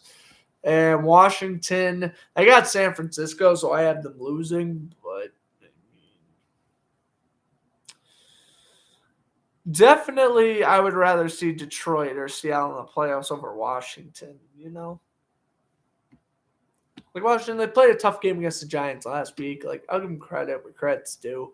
They played great against San Francisco today and end their 7-game losing streak. Hey, be my guest, Washington, you earned your win. But no, I deep down inside, I don't think Washington is a playoff team.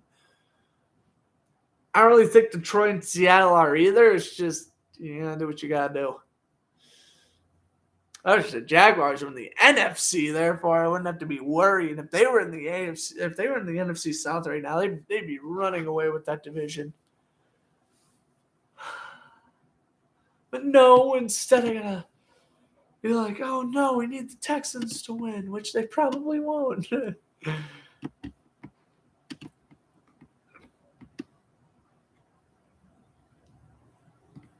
Saints losing 9-5, 10-9. I'm going to broadcast the rest of this game. And then I'm going to watch the rest of Texans Titans if it's close. And then I'll watch the rest of the Cowboys-Eagles, and then probably afterwards. Yeah, other than the halftime show to honor Franco Harris and the Immaculate Reception, I have no interest in watching the Steelers-Raiders game on Christmas Eve too now.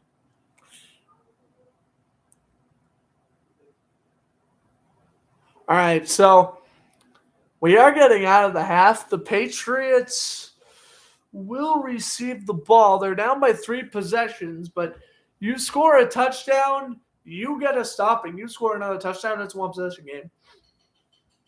I mean, we saw Minnesota come back from 36-3 down last week. We saw the Cowboys and Jaguars game. We saw the Jaguars come back from 27-10.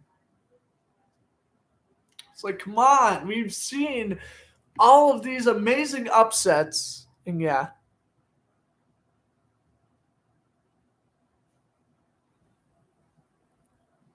Well, the Jaguars need the Titans to lose 2 out of 3 to make the playoffs. Well, they've already lost 2.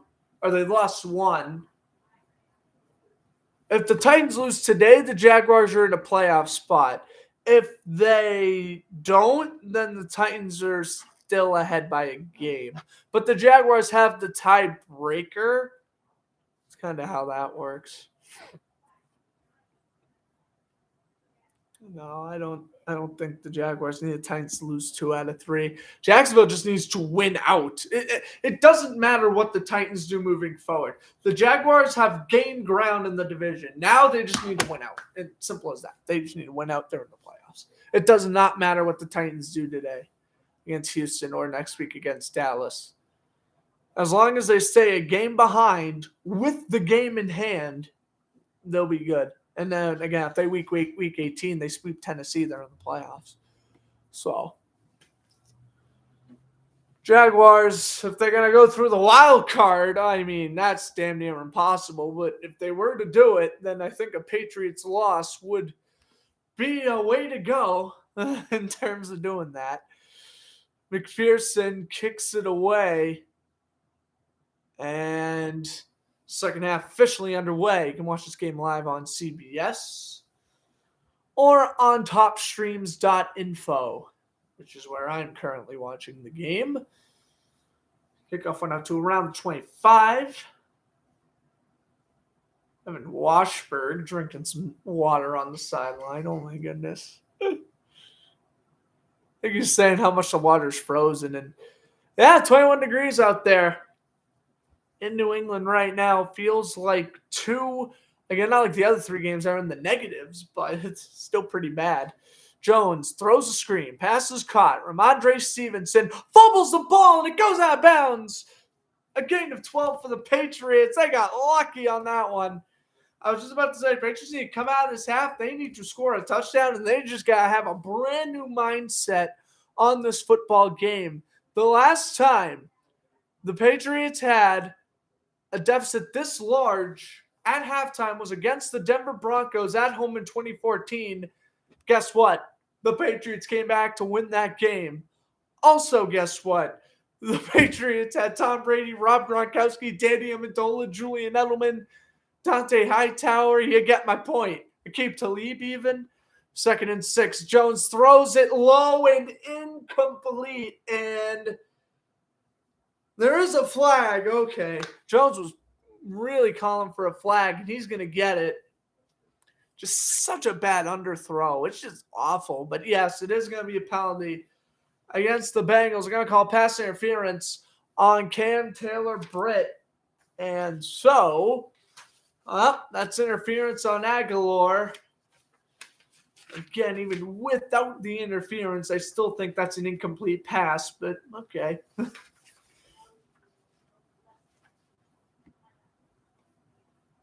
It will now be 1st and 10 for the Patriots. Ball is placed at the 39. Jones is going to throw deep. He's got Tyquan Thornton. Oh, he dives for it, and it's incomplete. The dive, the drop. 2nd and 10 coming up for the Patriots. Oh, Thornton. Tariq, dive. It's in your hands, my man. You got to hang on to that thing. Like it's a child falling off the ledge. You got to hang on to that football. Brutal drop. Patriots should be in the red zone. And again, they shoot themselves in the foot. Absolutely ridiculous. Jonnu Smith in motion. The pitch goes to Stevenson. Stevenson star steps to the left, wrapped up at the line of scrimmage. Logan Wilson's been having a feasting. It's Christmas, not Thanksgiving. 3rd and 10. And we have a score update. DJ Moore from 5 yards out. The Panthers lead the Lions 31-7. Wow. Detroit is laying an egg in their most important game of the season. I cannot believe it. And the Panthers are showing up in their most important game of the year. So far, when they play Tampa Bay in a couple weeks, that will be greater. Jones throws for Bourne. Incomplete. There was hand fighting. I don't think they're going to call a penalty. They will not. They have been throwing deep all game. That has not been working. Taylor Britt knocks the pass away from Bourne. And, this is right down the sideline. Hand fighting, incomplete. And if anything, Kendrick Bourne would be called with offensive PI, so probably was the best thing that referees didn't call anything if you're a Patriot fan. Pilardi with the punt. This one will be landing at the 9. And Trent Taylor returns it to the 20. Oh, here you go.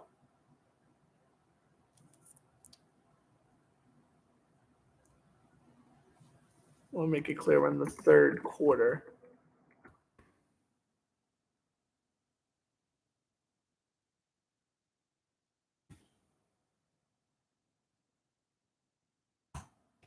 I'll quickly put that in the chat.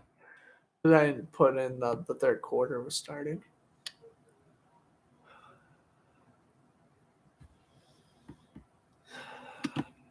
I'm just so disappointed in the Patriots right now. You don't understand. I'm not a Patriot fan, but they are one of my teams that I do usually cheer for. And just seeing them go from the Super Bowls to just this is just so painful.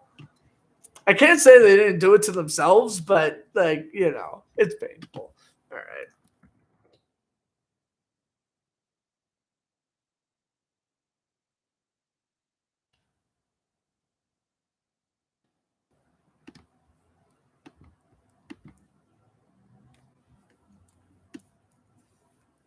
$14-10 Buffalo over the Bears.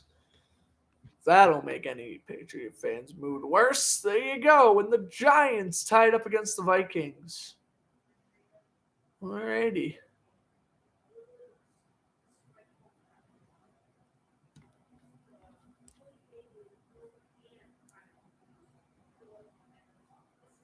Seahawks game at halftime, too. I think they have the ball.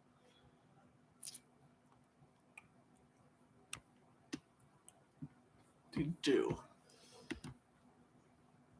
And, Seattle projected to lose that game, but they can keep it close. That's pretty much all I could ask for out of them.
All right. And a commercial break. That's now 20-10 Bills. Uh-oh, Buffalo woke up. And Joe Mixon with first down carry and run. Wow, nice run there, showing stiff arm, but he's going to be out of bounds at around the 38. Buffalo woke up. It's now 20-10. Burrow throws to his right. Chase brought down. Patriots defense got the rest they needed, but not the offensive production they wanted.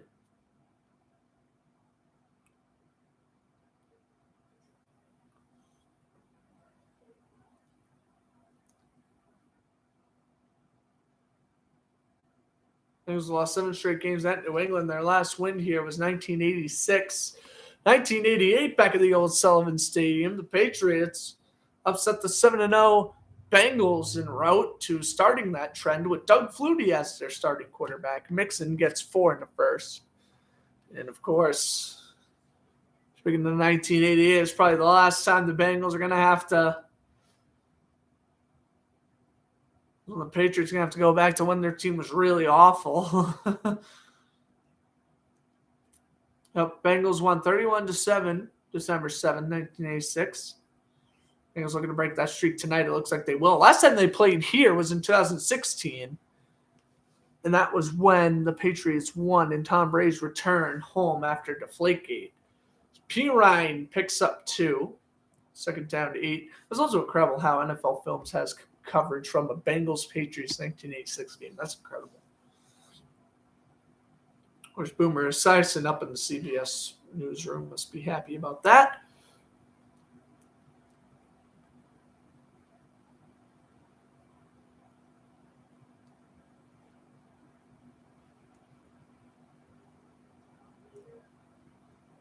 Here's the snap from Burrow. Throw. Caught Higgins. We brought down, making it 3rd down and 1.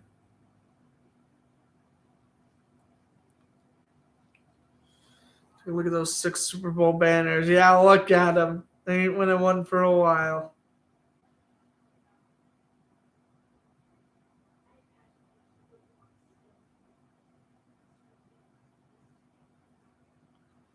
Really unfortunate. That's the case here. It's a great stadium, too. I love going to Gillette Stadium. Haven't been there for a Patriots game. Well, I went there for one preseason game. Burrow, QB sneak. He's got to be stopped. He's got to be stopped. The defense doing everything in their might to keep this team alive, man. Absolute props on the defense. Gerard Mayo's a great coach, so he's like him and Belichick are the only 2 coaches that I really don't question on the staff. Gerard Mayo's the real deal. I think he'd be a solid defensive coordinator. Maybe, who knows, maybe the Titans will get him. Of course, Mayo was a former teammate with Mike Vrabel. Burrow is, I don't know if they're trying to review it. No, he definitely didn't get it. 4th and 1. Now the play clock's run out.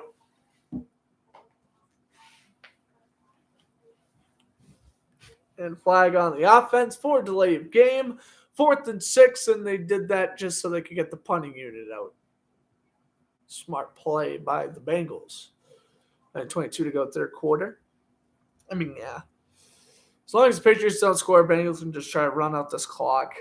That's honestly what I would suggest. I'm very surprised on how poorly this team is playing. The Texans take the lead. It's 10-7. Oh, Santa, give me a Christmas miracle. That's what I want from Santa this year. Is the Texans win so the Jaguars can lead the division. Oh, sorry, Patriot fans watching. You're sad about my team finally having optimism? Yeah. Sorry, not sorry. Adam Gase and Bill O'Brien joined the Jags. No. Dougie can stay. Don't even think about giving me that idea. Here's the kick. And it's fair caught at the 12 by the Patriots. Marcus Jones. I mean, honestly, Bill O'Brien, I'm not even lying. I mean, since the Jaguars are playing so good this year, I don't want them to do anything. But if we were to hire Bill O'Brien as an offensive coach, I'm down with that. Adam Gase could stay the heck away from the Jaguars. But Bill O'Brien, if he was doing like a specific thing, like being a quarterback coach, I'm fine with that. Because guess what? He's in Alabama right now, and he just developed Bryce Young, the potential number 1 overall pick in the draft, right? So, like, yeah, you can come on my team. I don't care. That's great. No other scores changes? Nope. Vikings are tied with the Giants, and man, I'm sorry. Too evil to hope, man. I'm sorry. I want your Vikings to do good. I'm a huge Kirk Cousins guy, but I don't know what is up with your team, and I don't know why every game they play it's so close for no reason. Yeah, I should be crushing the Giants right now. No more Urban Meyer, of course. He could stay in his Fox Sports suite. Don't care. He could stay as an analyst for Fox Sports. Fine by me. Adam Gase, I mean, he's not an awful offensive coach either, but I don't want him. Bill O'Brien, yeah, if he was like a quarterback coach, but not even offensive coordinator, but yeah, I'd probably say quarterback coach, I'd take him. Or like offensive assistant. Still in commercial break, Patriots still down 22-0. But yeah, Texans got the lead, Ravens got the lead, Browns are tied, and Bills are in the lead. Those are pretty much the 4 things you're a Patriot fan that you got to look at right now. If you're a Bengal fan, well, obviously the Browns game is important because Browns are in your division. Kansas City still leads Seattle 17-3. Remember, Cincinnati is a tiebreaker over Kansas City, but they don't play, and they play Buffalo next Monday. That will determine the number 1 seed in the AFC. The Bengals-Bills game next Monday. I will be on stream for it. That's fine. Here's top 5 least liked sports analysts. Max Kellerman. I could go right on into this one. Max Kellerman, Colin Cowherd, and I guess Skip Bayless. I don't really hate Skip Bayless though.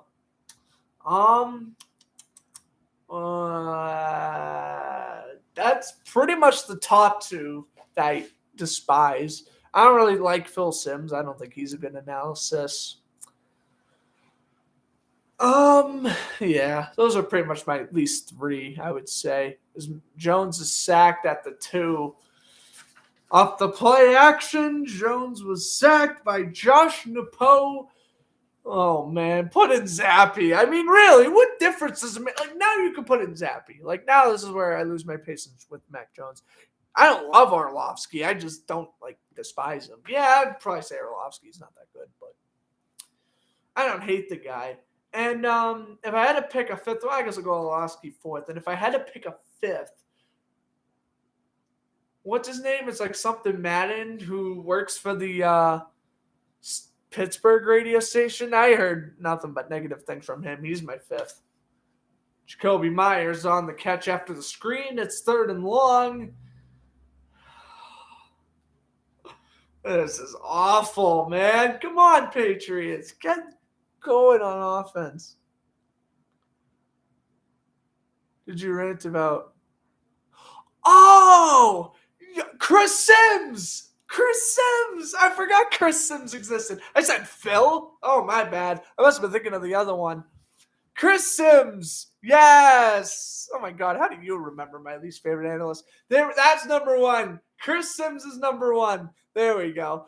There's another short throw. It's caught by Jonnu Smith down to the 15. Okay, and we talking about least favorite offensive coordinators. Matt Patricia's number 1. Matt, it is 3rd and 14. Throw the ball deep. Why are you throwing screen passes? It's 3rd and 14. You got to get down the field. Michael Party, man, just pay this guy hazard pay at this point. This is ridiculous.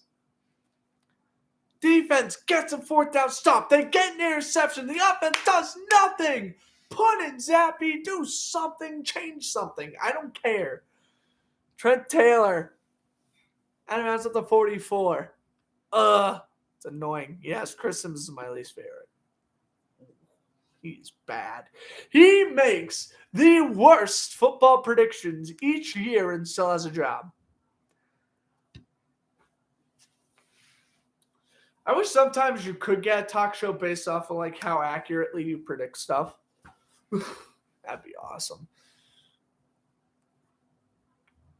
Although saying Trey Lance, I mean, I get laughed at for saying Trey Lance would MVP, but all right. Picking the Steelers. Okay, I will pick the Broncos. Pick the Bucks. We picking the Chargers. Alrighty. Select your favorite team. That would be the Jaguars. I'm currently filling out a thing to potentially win a $100 gift card thing on NFL Shop. Yeah. I don't really think Phil Simms is that good either, but Chris Simms is the worst. Is there a quarterback controversy with the Niners? Yeah. And it's between Garoppolo and Purdy. It is not between Trey Lance. You trade Trey Lance if you're San Francisco, all right? That's what I would do. I would trade him before he becomes the modern-day version of Andre Ware. Do you guys even know who Andre Ware is? 1990 Detroit Lions draft pick. He was awful. He sucked. Actually, let me pull up his stats. I wish I was on StreamYard so I could actually pull up how bad his statistics were. Let's look up Andre Ware. Andre Ware. 1990-1993. Played all years with the Lions.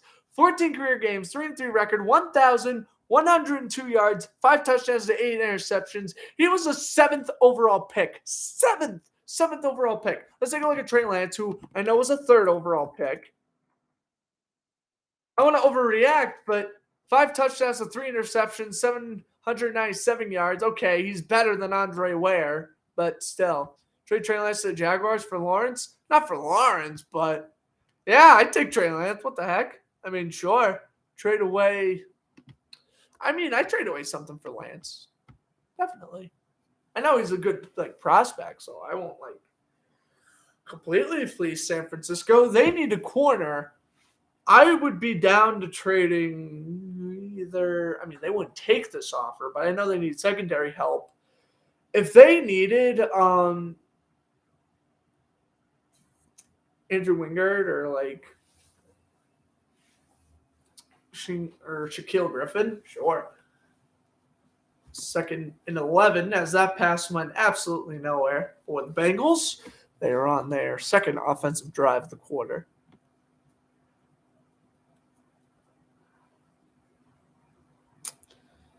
Nah, I think this game shows that it's definitely Lawrence and Fields as the top 2 quarterbacks out of that draft. And Mac Jones is 3, but it's like a very distant 3.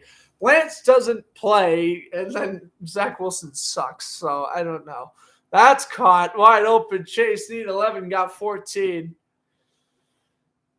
Jamar Chase is just burning this defense. And again, this defense is probably getting tired, and I don't blame them. They played the majority of the first half. Now they got to play the majority of the second half because their offense is so bad. Oh, my God.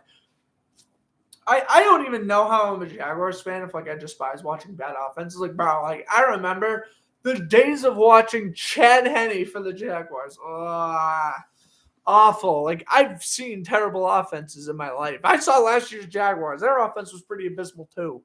Ugh. It's just none are as more frustrating than this one to watch. Joe Mixon with a gain of 5. If I was official Jaguar Gator 9, I'd just mark down every Matt Patricia thing and I'd have so many dumb decisions episodes. I would. Granted, he does it on head coaches, not offensive coordinators, but I don't care. I'd make an exception. I would gladly make an exception. Oh, my God. It's not like Nathaniel Hackett bad, but this is bad. All righty. 2nd down and 4.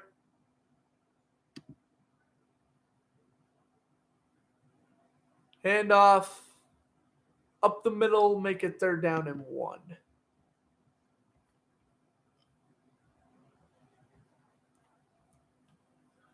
Oh, actually, I just found out what a great idea this is. So I just set up my computer to now where I'm watching the game and I can look at the chat. This is actually wonderful. This is actually how I want it to go. Great. So there you go. For those who are in the chat, I can read your messages way quicker now. The Giants take a 13-10 lead. What? Minnesota, what are you doing? Oh, my God. All right. 3rd and 1. Burrow play fakes it to Mixon. Throws to Mixon. Flag is down. He's got a first down in game 2. Detroit cuts the deficit down. 31-13. Panthers in front.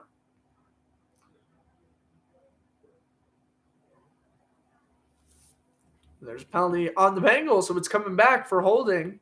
They're going to call the guard, Max Sharping, former Texan.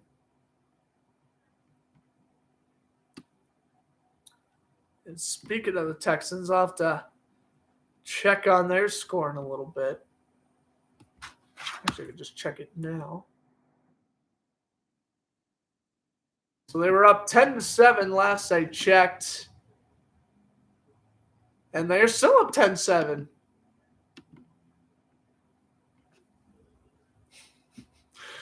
Jaguars are looking good right now. Here's the snap. Burrow under duress. Throws. And it's intercepted. Intercepted by Marcus Jones. Jones down the left sideline. Stays in bounds. Marcus Jones, a pick six. Marcus Jones. The Patriots are back in it. They got to score. It's not from their offense. They don't care. The rookie corner's going off. Marcus Jones. Look at Burrow. He throws to his right. Chase is running way too far. Then leads to an underthrow. And Marcus Jones. Wow. He has a punt return. He has a receiving touchdown. And now he has a pick six. That's right.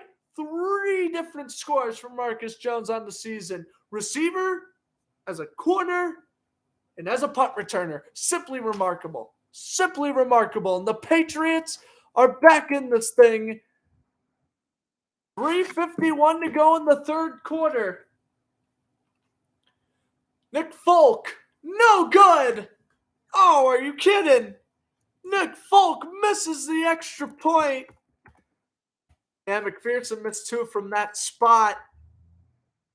But Marcus Jones gets the interception they desperately needed, and he returns it the other way. Wow.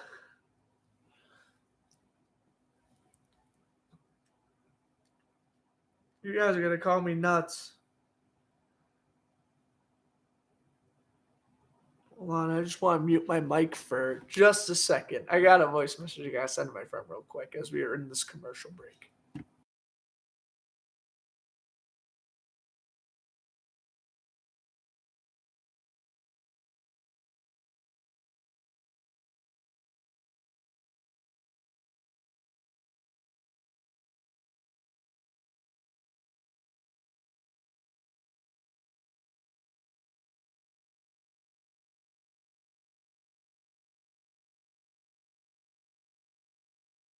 All right, you guys can listen to what I said. You see what that is, Matt Patricia?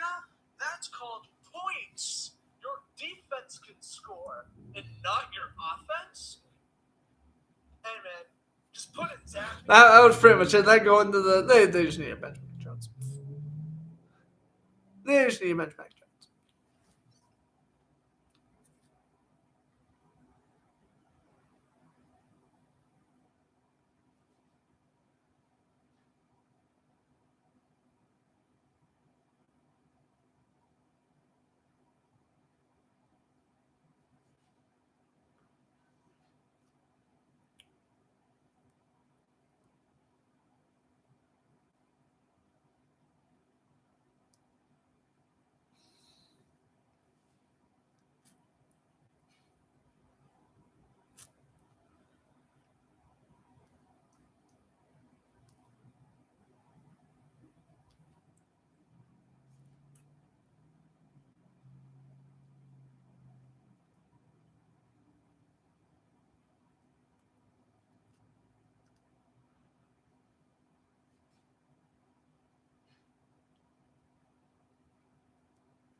All right.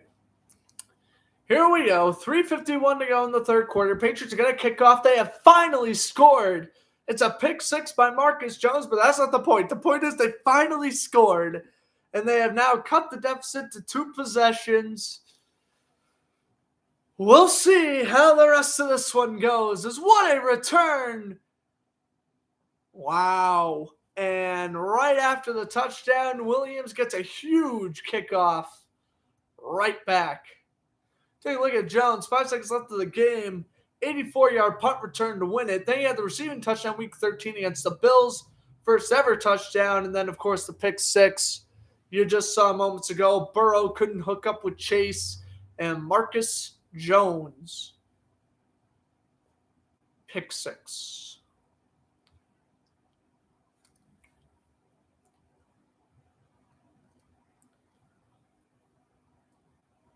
He's the first player in a season to have anyway, we'll get to that stat right after this as Wilcox makes the catch. He's the first Patriot player since Julian Edelman in 2012 to have a receiving, a defensive, and a special teams touchdown. Just like Julian Edelman, just like Troy Brown, you Patriot fans may remember from the early 2000s. He was an emergency cornerback in the 2004 season, if you remember correctly. Of course, was a great wide receiver for the Patriots as well. 2nd down 5 for Burrow. Takes the snap. Burrow throws short, and it's incomplete for Mixon.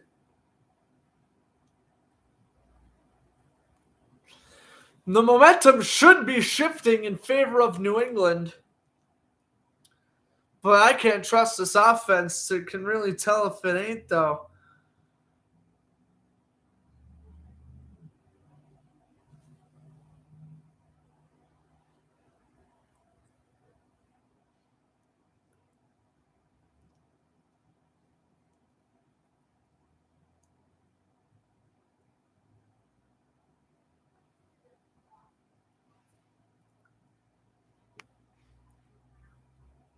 All right. 2nd down. And a 3rd down 5. Bengals 7 for 11 on 3rd downs, and they're going to be 7 for 12 now. Incomplete.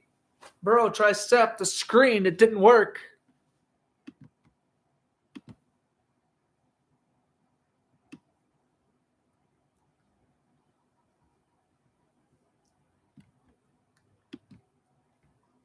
The Titans are still up over the Titans right now at halftime, 10-7.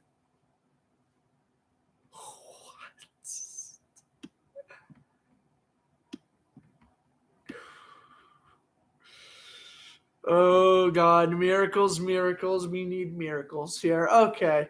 Here's the punt. First time they're punting all day. That's by Drew Chrisman, the rookie punter. And the return will go out to the 24. Still 17-3 in Kansas City. Still 21-10 in Chicago. Still 13-3 in Minnesota. Those are the big games. On right now. All right. And then cap off this quarter with a Danny DeVito commercial for Subway.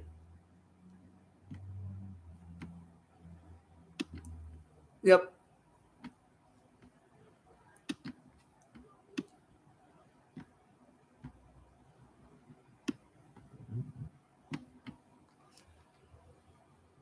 Wow. Come on. Touchdown, 2-point conversion. It's an 8-point game. And then the Patriots will probably do something like score a touchdown and then not go for 2. Well, it's because both kickers are having trouble kicking today. I don't even know why you'd even attempt it.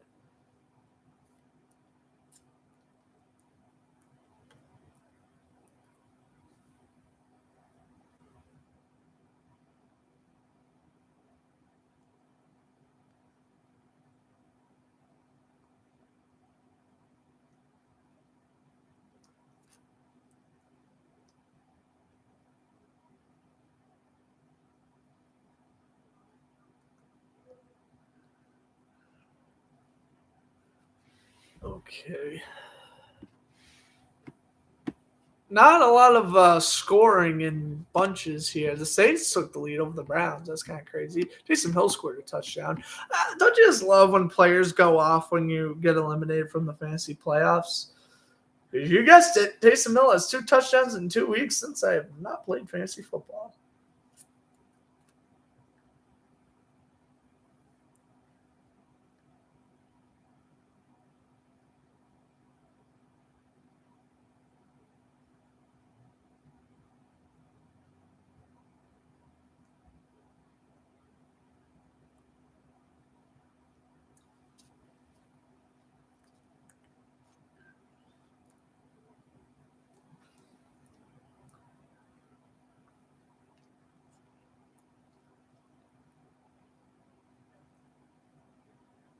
Okay. We had our commercial break. 2:51 to go, third quarter. Patriots offense, what do you have for us? Ball is placed at the 23 of New England. 1st and 10. Jones steps back, throws to the left, pass is caught, and Jacoby Myers will get 2.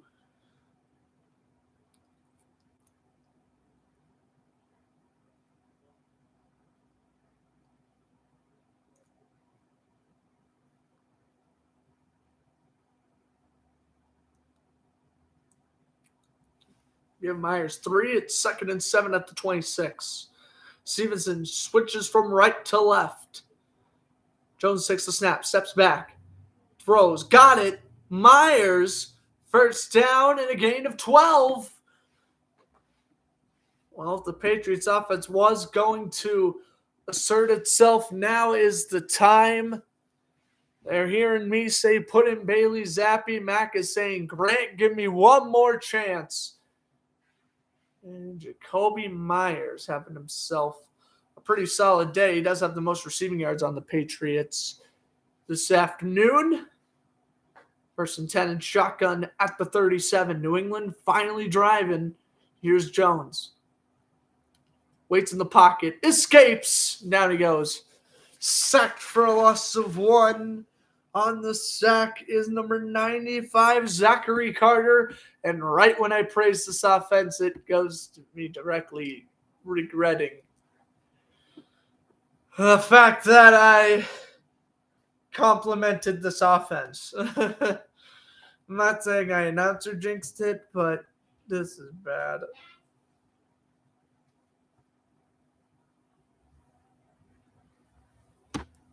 Here's Lou Amarello, the 4th season as defensive coordinator for the Bengals. 2nd down and 11 with a minute left here in the third. Play fake. Jones rolls out, pump fakes, throws, caught. Jonnu Smith make a 3rd down and 8 for the Patriots.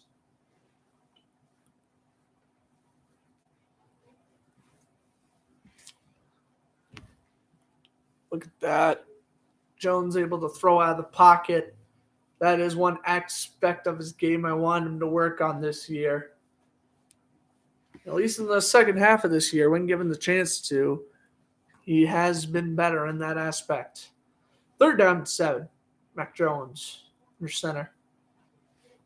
And shotgun Stevenson to his right. 3 seconds to go on the play clock. They got to hurry. Down to 1. Jones under pressure. Throws. Caught. Kendrick Bourne to the 41. Kendrick Bourne to the 41 of Cincinnati. Nice grab. They are finally driving.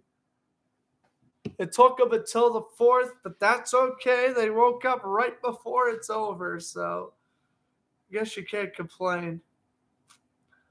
Also, Juju Smith-Schuster came into today's Chiefs game wearing a Grinch suit. He was doing the gritty.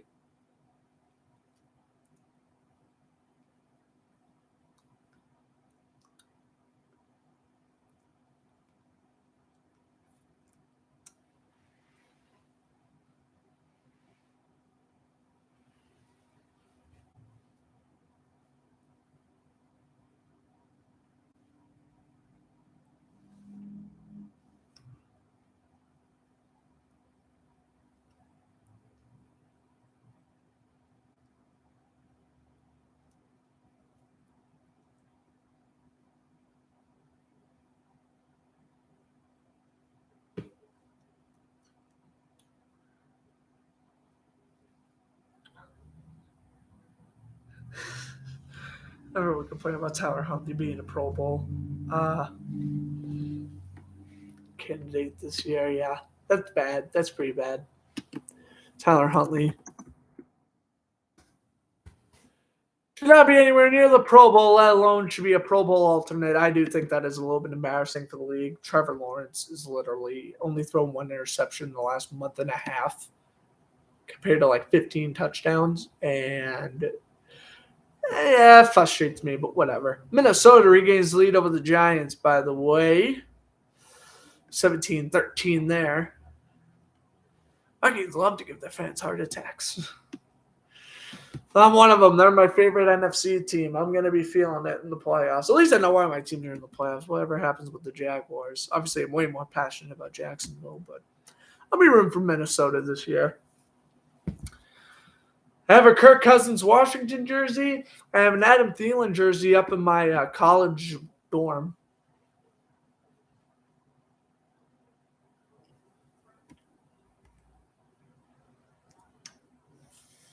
And we're just waiting for the fourth here. But yeah, there have not been a lot of touchdowns scored today. A lot of low-scoring affairs. Just 2 4 o'clock games.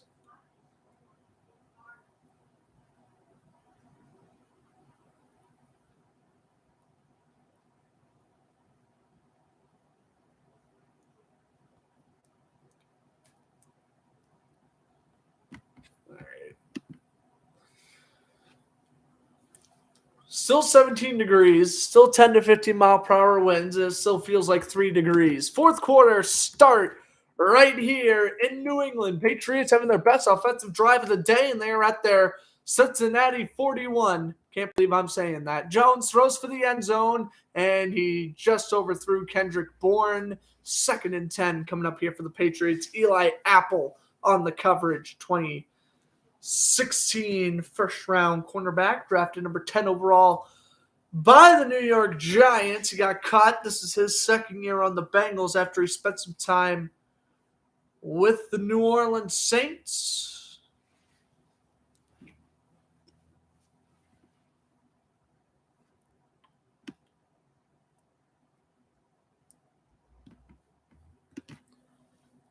Patriots have run their 7th play of the drive. All 7 have been passes. Jones, quick throw, incomplete, too quick in favor of Jonnu Smith. 7-10. Patriots were heading into today without Devontae Parker, who suffered a concussion in the second quarter against the Cardinals 2 weeks ago, and I mean, he just has not come back from his concussion. He wanted to sit out another week. Patriots will not be officially eliminated for playoff contention with the loss, but they might as well be, as their chances will be slim to none. Unless they win out against Miami and Buffalo. Miami probably the easiest game on the schedule left. They'll be coming back here next week. And if I'm going to be brutally honest about the Dolphins game, Miami played pretty well in cold climate in Buffalo 2 weeks ago. I do not think that the cold weather will slow them down here in New England. Stevenson, the running back, 3rd and 10. Mac Jones going to throw deep into triple coverage, and Kendrick Bourne comes down with it. What a catch! And the Patriots are in the red zone for the first time today. Wow. Look at this. Put some zap on that throw. That is incredible. 1st and goal at the 9. Handoff. Stevenson up the middle to the 5. All right. Touchdown. 2-point conversion. And it is a 1-score game. I cannot believe. Well, it's because I brought up Minnesota, Indianapolis, isn't it? I said, you see Minnesota come back from 36-3. You see Jacksonville come back 27-10. Why can't the Patriots come back from 22-0? And then I was making fun of Matt Patricia after that. But this is how you drive, and that is a great Mac Jones throw. That'll boost up his confidence. Ball is placed at the 5. Handoff. Stevenson. Oh, he gets eaten up. You kind of sense the run was coming there, Matt. I think I would have done play action there and try to get Hunter Henry open on the right side of the end zone. That would have been an easy touchdown throw for Mac Jones.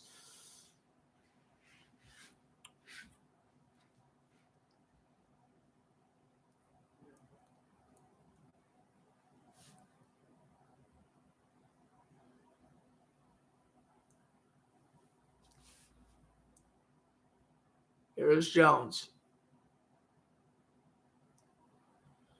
3rd and goal. Takes the snap. Jones.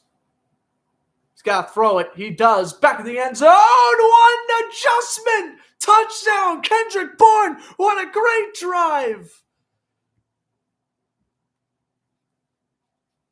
Jones' 8th touchdown throw of the season. Bourne on the reception.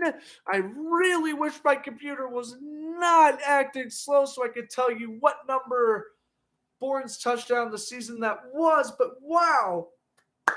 Good throw in the back, and he is able to beat the corner for the Bengals. That is Taylor Britt, and the crowd must be alive. It is refreshing to see this offense. That's Kendrick Bourne's first touchdown of the year. I thought so. I didn't want to say it. I can confirm Kendrick Bourne's first touchdown of the season. And here comes the 2-point conversion to make it a 1-possession game. Jones throws Jacoby Myers, and he overthrew him. So it remains 22-12. Jones is livid. He should be livid at no one but himself for that overthrow. The Bengals ahead, but Patriots TD cuts the deficit to 10.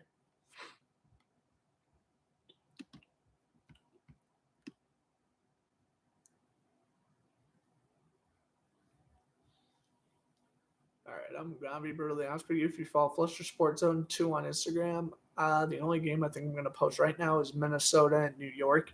Maybe Kansas City, Seattle, but like a lot of these games, unless like an upset happens, like if the Bears come back or the Falcons come back or the Lions come back, like, yeah, we're looking at a lot of or the Patriots come back. But, yeah, we're looking at a lot of not posting games today. I'll post Cowboys, Eagles, no matter the outcome of that game. Probably Steelers, Raiders, but yeah. Not a lot of games will be posting here other than Giants, Vikings, because that's like the only one that has 2 playoff teams in it.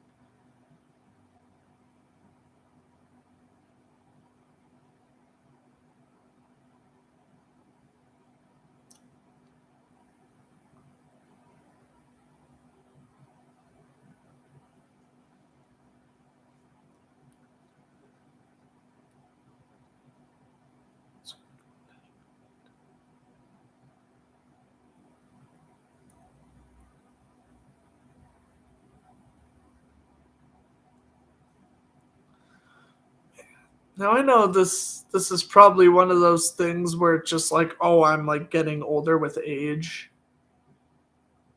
So maybe I don't feel the Christmas spirit as much as I used to, but I can tell you right now, it is 3:30 on Christmas Eve, and I'm like, here I am just like watching football, doing my usual thing on stream. It's like, doesn't feel like it's Christmas tomorrow. It really doesn't. There's just like, oh, cool, I'm going to have tomorrow. And then Monday it's going to be like, oh, cool. Monday I'll be doing Chargers Colts. And then Tuesday I might have to start working. So I'll get nice. But yeah, you know. It's just like I'm doing my normal thing, commentating my normal games. And it's like, yeah, Christmas, but we're also 2 weeks away from the NFL playoffs starting. Woo! That's kind of how I view it now. It's all right. Hardy to kick it off. Here's the kickoff. This one will land inside the 5 and returned by the Bengals as Williams had couple of great returns down to the 27. So it is a pick six by Marcus Jones and then a touchdown by Kendrick Bourne. 22-12 Cincinnati. Now your score. Patriots coming back. As far as I'm concerned, it might be a little too late, but still 12 minutes left in this game. We shall see what happens. Burrow throwing deep on first down, and what a catch. What a catch by T. Higgins. Second time he's done that on Marcus Jones today. He did that back in the first drive of the first quarter and now first drive of the fourth quarter. One-on-one coverage. Jones able to stick with them step for step, but Higgins huge over a short cornerback like Marcus Jones. He's going to make that play work pretty much every time.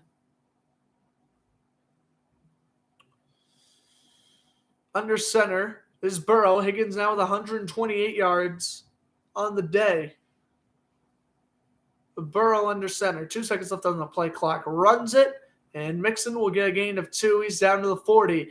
That's the other thing you got to look at here. Bengals, they should focus on running out most of the clock here. They are at 11:48 and counting to go. I think it would be wise that they, try to kill off another few minutes. Go down with about 8 minutes left, kick a field goal, go up 25-12, and really make this comeback hard on the Patriots. Irwin in motion, who has 2 touchdowns already this game. Handoff goes up the middle to Mixon. Brought down at the 33.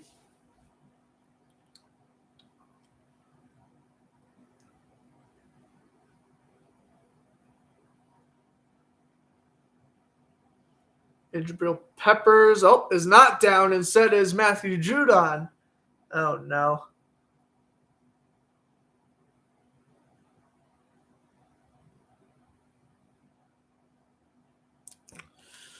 Matthew Judon is down. He is limping off. Oh, no.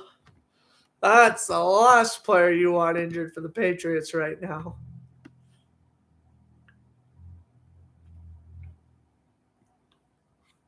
By the way, Texans-Titans now out of the half.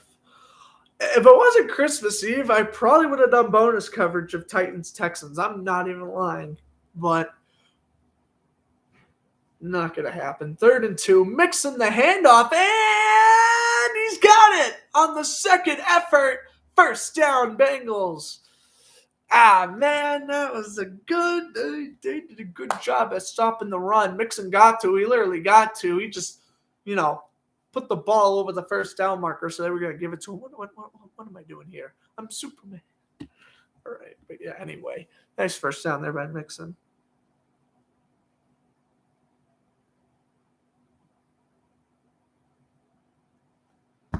First and 10 at the 31.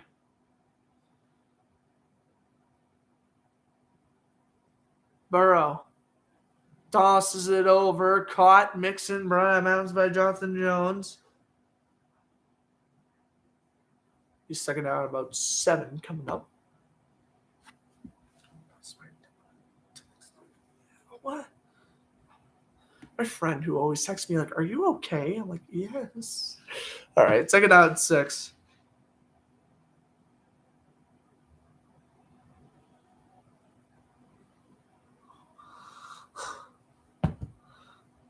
Here's second out 6 at the 27. Irwin in motion. Handoff goes. Mixon. Down to the 25. It's 3rd down and 4. And again, this 3rd down defense for the Patriots.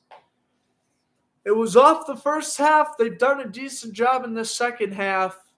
Again, they're going to have to force Cincinnati to a field goal pretty much right now if they want to have enough time to come back and keep all of their timeouts. Just under 9.5 to go. Mixon, 94 total yards, 56 rushing, 38 receiving. 3rd and 4. In shotgun is Burrow. Mixon the running back. Burrow, end zone shot, incomplete. They went to Trent Irwin twice already. They target him a third time. The ball falls incomplete, and they are going to attempt a field goal where Evan McPherson has not had a nice day at kicking the football. And that's just right out of the reach of Irwin. If he's able to haul that in, that's a touchdown, 3-possession game, probably game over. Burrow with the slight overthrow. And it is 4th and 4. Evan McPherson, he made one from 28. This is from much further out. He did miss an extra point at this side of the field today. This is from 43 from the left hash. Good snap. Good hold. McPherson is up, and that kick is drifting. No good. Wide to the left. Evan McPherson, again, I was telling him too far to go for it, but I had the sense he wasn't going to make it. The Patriots, slowly but surely, chipping away at the lead. Even a field goal makes it a one-possession game. Don't go anywhere, folks. 9:06 to go in the fourth. It's a 10-point game. Still, I'm shocked. I really am. I thought this game was going to be a blowout once the first quarter was over. But Patriots defense tightened up. They get the stop on third down.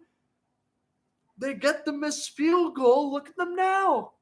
Look at them now. They're playing very good.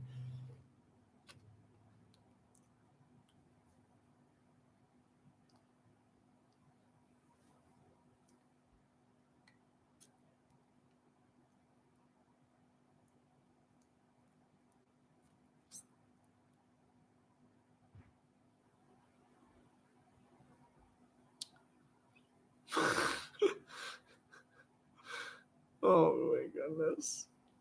And now Patriot fans are saying it took Matt Patricia 16 weeks to figure out how to utilize Kendrick Bourne. That's accurate. God, tell me, there's got to be someone else scored, right? You've got to be kidding me. How long have we been scoreless? Red Zone must be having a terrible day right now. All the scores are the same according to NFL.com.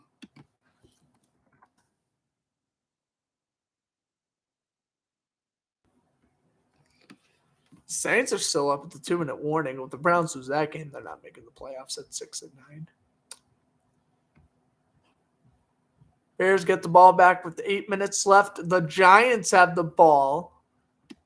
They're down 17-16.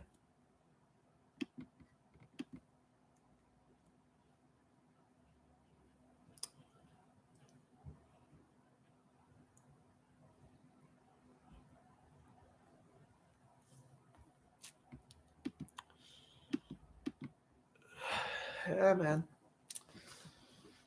Really, other than that, I guess I would say the Giants and the Vikings game was really the only one worth watching. Unless the Patriots score here and they make it a one-possession game, I'll say this. I'll include this game in the list. But yeah, this game has been crazy good. And I just realized Fox is showing Seahawks Chiefs instead of that Vikings Giants game. That is not good. I think with two more so playoff teams, you should show them instead. 9:06 to go. 33-yard line. Jones takes the snap and shotgun with Stevenson as his running back. He throws down the middle. Pass is caught. Thornton, the rookie receiver, gets a gain of 8. Drafted him in the second round. He was the other Patriot I met. When I was saying all the Patriots players I met over the summer at training camp, Tyquan Thornton, who was the other one, who had 2 touchdowns against the Browns. And really, other than that game, he's been kind of mediocre this season. But Tennessee takes the lead 14-10. No, Houston. Stick with them. All right, second down and 1. Jones throws, caught, and it'll be 3rd and 1 as Bourne gets a reception. Logan Wilson, man. How many tackles does he have on the day? He's got a lot. It was Malik Willis, 14-yard rushing touchdown. That was the Tennessee score.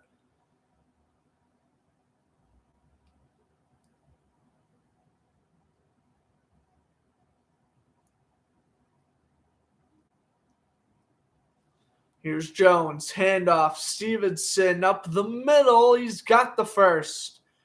Need a yard. He literally got the yard. First down, Patriots.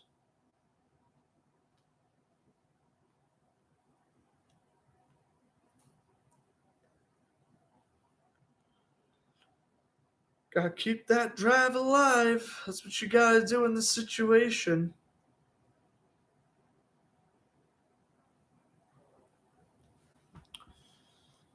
Oh, 101 passing yards in the second half, Mac Jones does. Really saving his performance.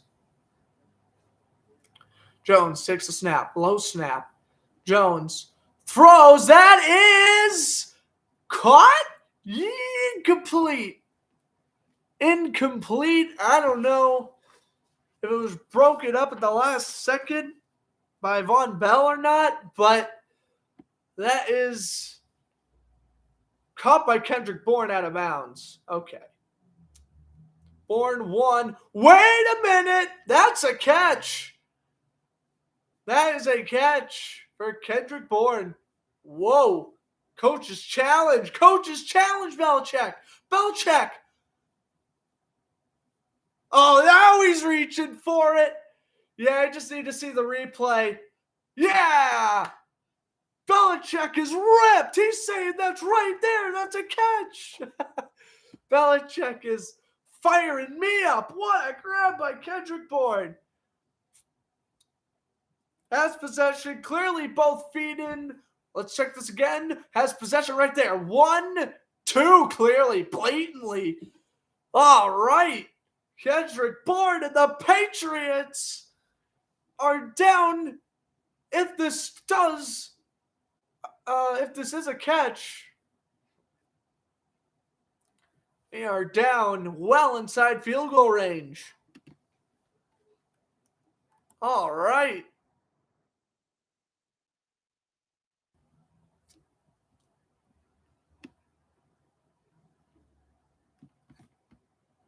Oh, the Chiefs are up 24-3 now. Yep, that game's over.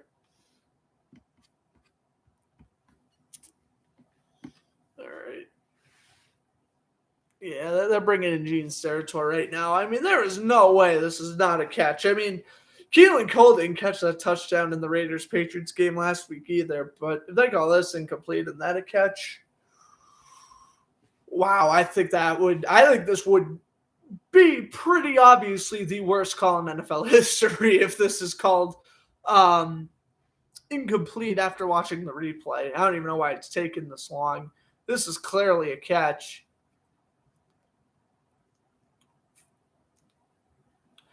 Mac Jones finally connects on the deep ball. It was probably his best throw of the game.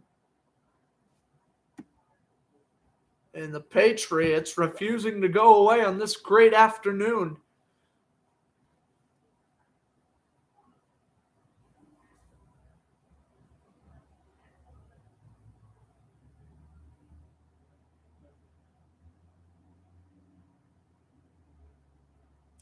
All right. They are going to make the call right now. That's definitely a catch. There's no way it's not. It is a catch. Yep, confirmed.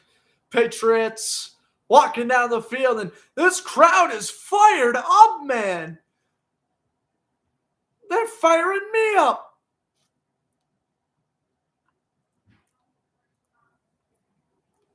$7:04 to go. Bourne out of the huddle. Ball is placed at the 29.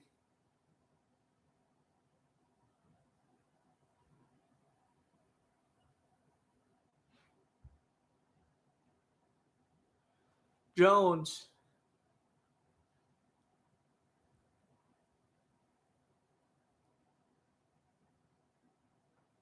At the 29. Jones to take the snap. Pump fakes twice. Rolls out to the left. Pass is caught, and he's going to lose a yard. Don't really know what that setup was. Stevenson on the catch.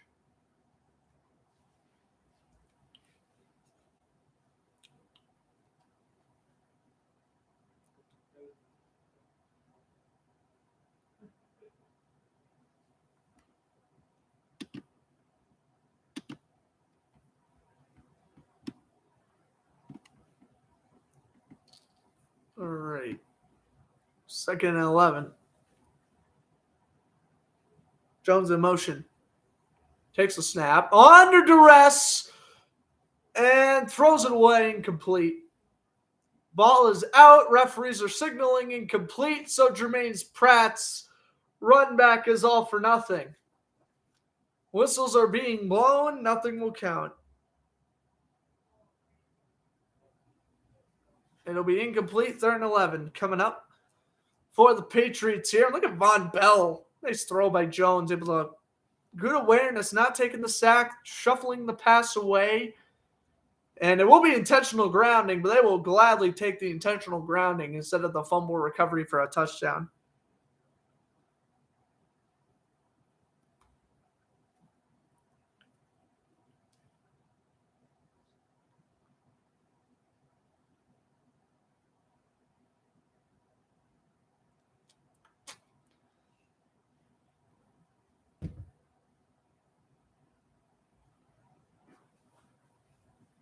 Intentional grounding on Mack. 6:07 to go in this fourth.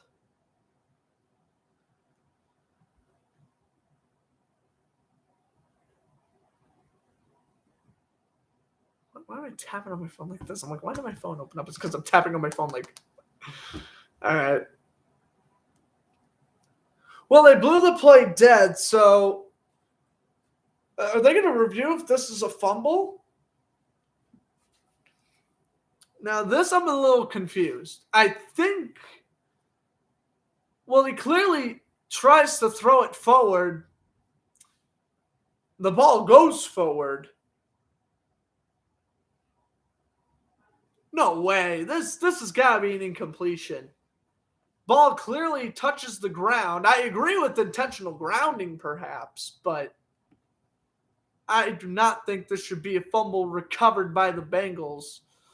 As, yeah, Jones being held down by one arm. He's just trying to throw that ball away. He clearly throws it forward. It clearly falls on the ground. And then the referee blew the whistle dead, saying incomplete, incomplete. So we have a Miles Jack wasn't down moment, meaning that the Bengals would not score a touchdown. And this is why, if you're the referee's case, you never blow the whistle. You never blow the whistle. You wait till the play ends, call it a Bengal touchdown, boom, go back, review it. Because now, even if it is a fumble, you have just robbed Cincinnati of a touchdown, which would have sealed this football game. So if I'm a Bengal fan and this is a fumble recovery recovered by the Bengals, I am absolutely irate right now. Absolutely irate. That's why referees, if they are unsure, never blow the whistle, never signal incomplete. Go for it. But yeah, I think this should be incomplete pass because he tries to throw it forward and the ball does go forward. It is incomplete. Good call by the officials there. Good call, good call, good call. Zach Taylor doesn't like it, but I 100% agree with it. He shuffle passes it forward. It's a shuffle pass. It was to nobody, but it was to forward.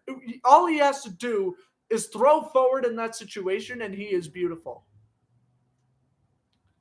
All he has to do...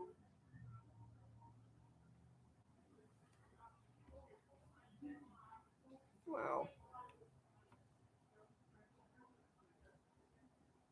All right. Stevenson rolls out to receiver. 3rd and 24. And we're going to get either a false start or something here. False start on the Patriots.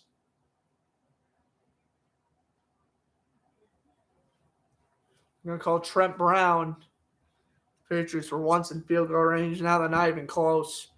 6 minutes left, 3 timeouts. You cannot afford to... just cannot afford to go 3 and out and punt here. We have a score update. Justin Jefferson touchdown. The Vikings increase their lead by 8 over the Giants. 6 minutes, 13 seconds left here in Foxborough. It's 3rd and long, 29. Jones rolls out to his right. Throws what is essentially a Hail Mary. Tipped and caught for the touchdown. Jacoby Myers. Tip drill. He's got it. And the Patriots are back within a possession, 22-18. And again, the deep shot. It worked for Bourne earlier in the drive. He tries to find Bourne again. It's tipped away and caught by Myers for the touchdown. Trey Flowers, why are you knocking it up? Knock it down. He tries to, but Jacoby Myers making up for his failed lateral last week. That's how you redeem yourself, young man. 7 plays, 67 yards on 3rd and 29. 29! They convert with the touchdown. Nick Folk for the extra point. And I don't believe it. It's a 3-point game. It is a 3-point game. Nope, 4. Folk missed. 4-point game. It is tough to kick in these conditions. Very tough. That's Folk's second miss. Just go for 2. I don't. Just go for 2. Just go for 2. Like, why are you kicking? You know kicking isn't working for anybody. Because, again, you're kicking the ball. It's like kicking a glacier. Like, come on, bro. Don't be kicking them. Poor Nick Folk. I'm not even blaming him for that. I'm blaming the weather. All right. Score updates. The Saints win over the Browns. I think I picked Cleveland to win that game, so you got that prediction wrong. 17-10, though. Ravens up 17-9, but the Falcons do have the ball back. Chiefs up 24-10. Panthers up 37-20. Very disappointed in Detroit today. Giants have the ball back. Last effort. Bills up over the Bears. And the Titans still ahead of the Texans. That was an awful kick by Folk, though. He completely shanked it to the right. Patriots did what they needed to do. They make it a 1-score game, 6 minutes to go, and they got all 3 timeouts. Pilardi the kick. The Bengals offense has been silent this second half. Out to the 24 on the return. It was Williams once more.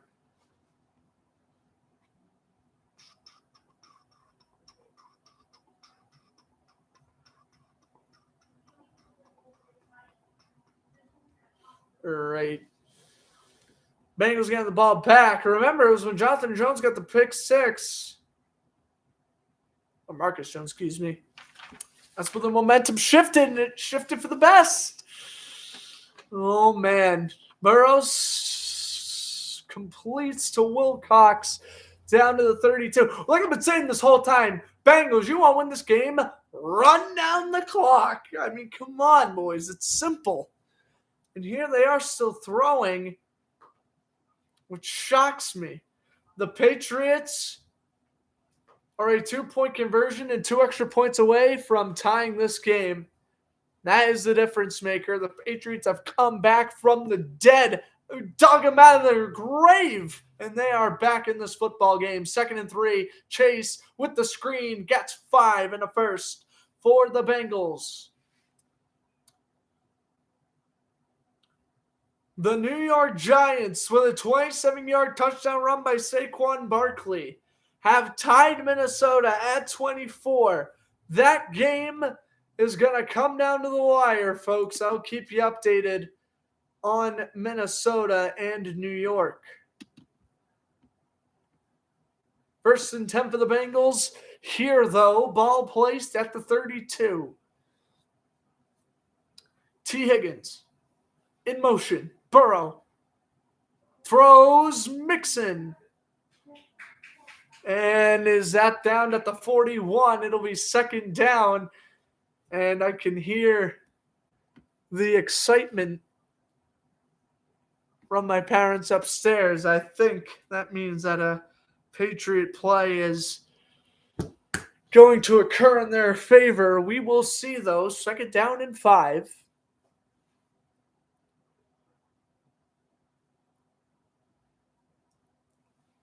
Bengals get out of the huddle. Adria's defense cranking right now. It's 2nd and 5. Ball placed at the 42. Handoff goes. Mixon up the middle. And it'll be 3rd down and 4 with Mixon's run. Yeah, I knew I was a little behind, but it appears I am quite a bit behind live television. I can't say I'm surprised by that, though. I mean, again, I am using a streaming app, so what are you going to do? Through 25 and counting, 4th quarter, 3rd down and 3. The Bengals, they have killed off a lot of this clock here. Burrow will throw. Chase fumbles, and the Patriots fall on top of it at the 43. That is unreal. It's 3rd down. Why are you throwing the football? Why? You run, you let the Patriots use one of their timeouts, and you punt. Instead, you throw, you get a little cocky, Chase with a strip by Matthew Judon, and Marcus Jones has the recovery. That is unbelievable. The Patriots, again, dug themselves out of their own grave. Their playoff chances, everything's still alive. This is incredible. The Patriots have come back and they have made this a 1-possession game. I am in shock. In shock. I'm not as surprised as when the Jaguars came back last week against Dallas, but we are on a roll with some nice broadcasts since I came back from break, huh? Bills, Dolphins, Jaguars, Cowboys. And I guess now we can include Patriots, Bengals to that list. There's 3:12 remaining. They're going to check on Marcus Jones, who I think injured himself as he tried to get the recovery. But wow, alrighty then. Alrighty then. This game is not over. I don't know how, I don't know why, but this game is not over. Holy smokes.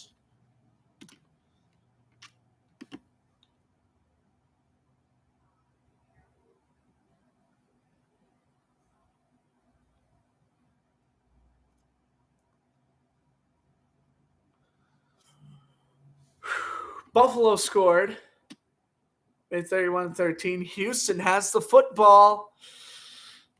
You know what stinks too? This game's going to end like with the Texans and Titans being a 1-possession game. So the sad thing is, if it wasn't Christmas Eve, I would actually stay on and broadcast the rest of that game after this one.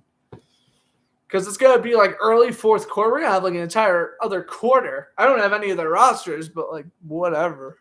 I pretty much know the teams. Bengals with 3 turnovers.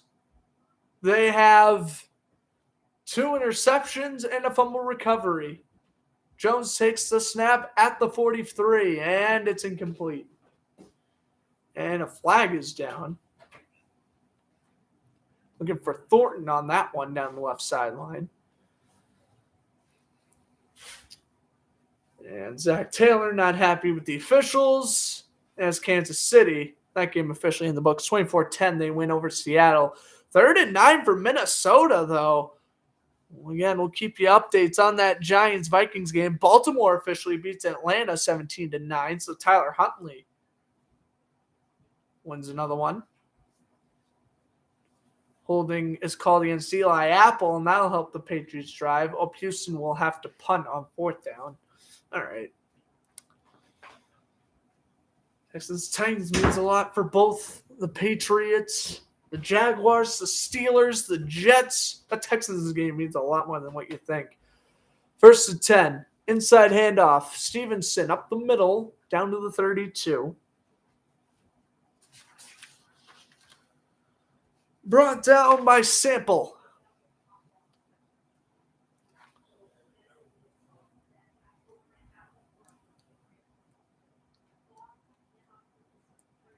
And they're going to bring in Marcus Jones on offense. I've been wanting to see this. We haven't seen him on offense since the Bills game. They're going to bring him in.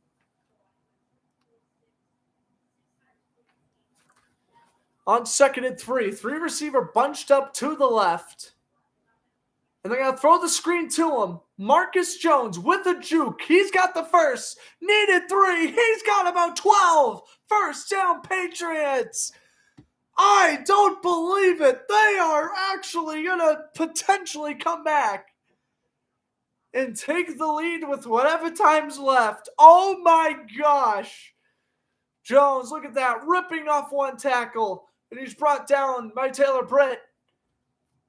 2-minute warning is here. The 2-minute warning is here. Oh my God. How are they going to come back from this? How? I am at a loss right now, man. I'm at a loss of words. The Patriots, after getting dominated all afternoon, a couple right plays occur. They have come back. And they are now in a red zone with a chance to take their first lead of the game. All right. Give you some more score updates. Bills-Bears final, 35-13. Bills win. Vikings-Giants tied at 24 with 19 seconds left. The Panthers, I think the Lions added on a field goal. They'll need to go onside kick for any hope. The Titans and Texans, fourth quarter just getting underway now. 49ers-Commanders, that game starting off at 4:05, which is right now.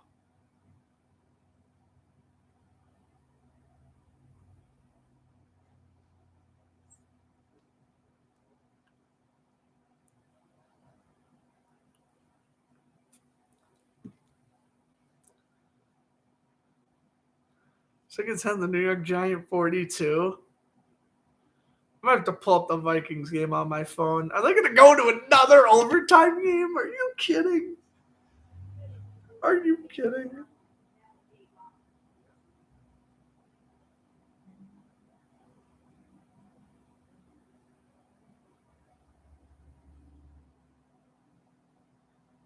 Bills have clinched the AFC East title.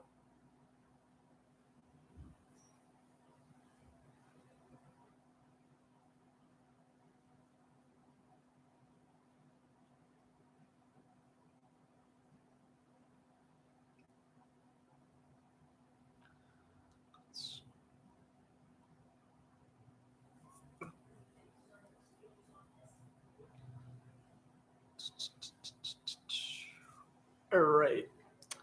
Oh, I think I just got word that the Vikings won.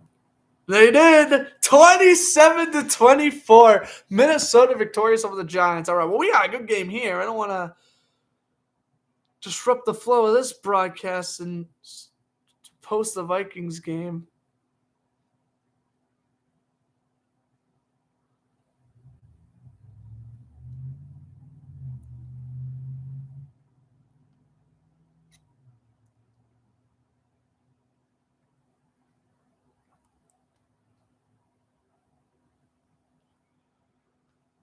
All right, so Minnesota wins 27-24. Dang, what a close game that was. Heartbreaker for the Giants, but they're still well inside a playoff spot with the Seahawks loss and a Lions loss. Here's Stevenson up the middle, pushing the pile to the 8. Yeah, I was more happy when, of course, Jacksonville won on Thursday, but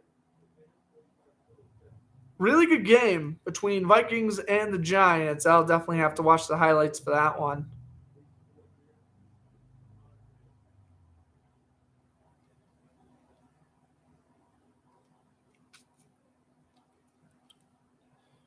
I can't even believe how this game is even close. I thought Minnesota was going to, or excuse me, I thought Cincinnati was just going to, breeze by the second half. I think they did underestimate the Patriots.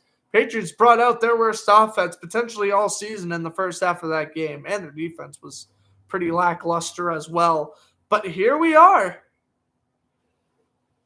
One possession games, 2nd and 3. So for those of you who again follow Fletcher Sports on 2, we'll be posting Minnesota's game, and I might be posting this game. And if Houston wins, I will post Tennessee and Houston. But it looks like that's going to be all I'm posting from the 1 o'clock slate. Commanders, 49ers, and Cowboys, Eagles. We'll see. I might be busy, but I'll probably be posting the final score of both those games since that is very important for the playoff picture. And yeah, I'll probably post the Raiders-Steelers final score as well. Handoff goes, 2nd and 3. Stevenson up the middle. First down run. Patriots have all 3 timeouts, which makes it even better because, of course, now Cincinnati gets the ball back. They're going to be at timeout, so the Patriots may have all 3. Good inside handoff. Stevenson steps up the middle, but that's okay. I don't even know how the Patriots came back, man. I don't have a clue. Minute 45 to go in this fourth quarter. And here it is. 61-yard field goal. Oh, Greg Joseph. That's incredible. 61? Really? Really? 61-yard field goal. What? That is crazy. I knew it was a long one, but 61? That's Greg Joseph's career long by a long shot. Whoa, 61 yards?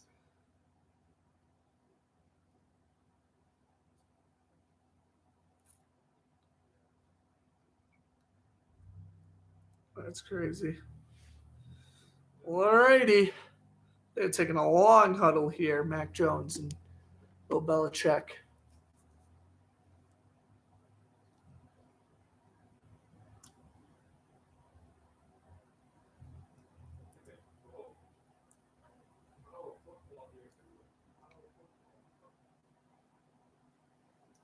Alrighty. First and goal. Referees now gather.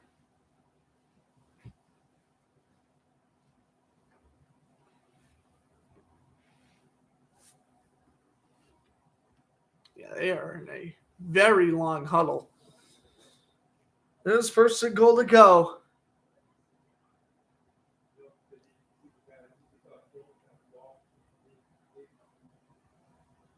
Second and 3. I don't know why we're showing a replay of the game, but clearly a first, if that's what they're reviewing. Houston, by the way, has the ball back. Give you an update on that game. Tennessee, I believe, punted. Belichick looks so confused right now. I am too. What's the deal here? Oh, they're checking if the knee didn't get over the marker. Well, clearly the ball did though. So this should be a first. No, this should definitely count.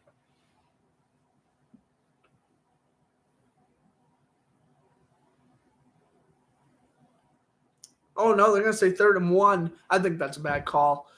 But anyway, 3rd down and 1. Jones under center. Handoff. Like that time. Or did they?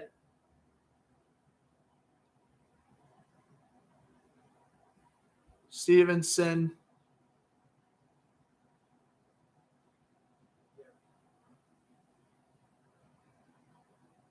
We'll get the first rushing.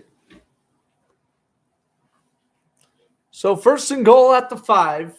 First and goal to go. Patriots can just take off as much time as they want. First and goal. Washington in motion. 5 seconds left on the play clock. In shotgun. Jones. Handoff. Stevenson up the middle. And he will lose a couple of yards. And Bengals are saying the ball is out. Ball is out and the Bengals recover. Wow. Will look like a routine run up the middle. Stevenson has fumbled and now flags are flying. What in the world?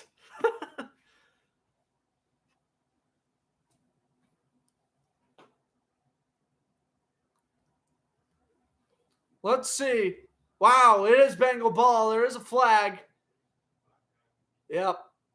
And there is holding on the Patriots. Well, there you go. Unnecessary roughness. Now, you might think this game is – well, again, I don't know. Again, no spoilers. Please, no spoilers. I know a lot of people are ahead right now. No spoilers. This game, though, not over. 3 timeouts for the Patriots. Unlikely? Absolutely. But this game is not over. Unless it is, don't tell me. Don't tell me if it is, because I will get upset, and that's not cool because everyone knows I'm behind right now, so don't spoil that. But, yes. That fumble sucks, though, for the Patriots. Wow. I mean, they had this comeback in the bag. Just a fumble? Wow. I mean, wow. That is awful. Von Bell recovers. Again, the game's not over because 3 timeouts, but, oh, man, that really stinks for the Patriots. Now, they came back and everything. I feel bad. Bengals deserve to win, but, they came back. They made one whirl of a fight. Mixon, flag down.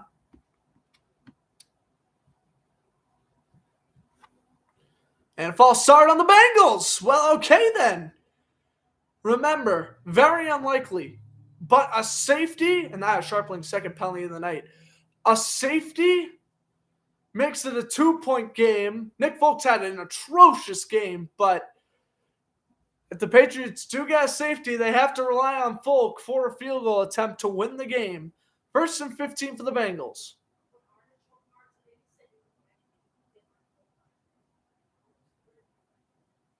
Ball's placed at the 18. Handoff. Up the middle. Mixon to the 23. And timeout. Patriots down to 2. Again, a first down seals it.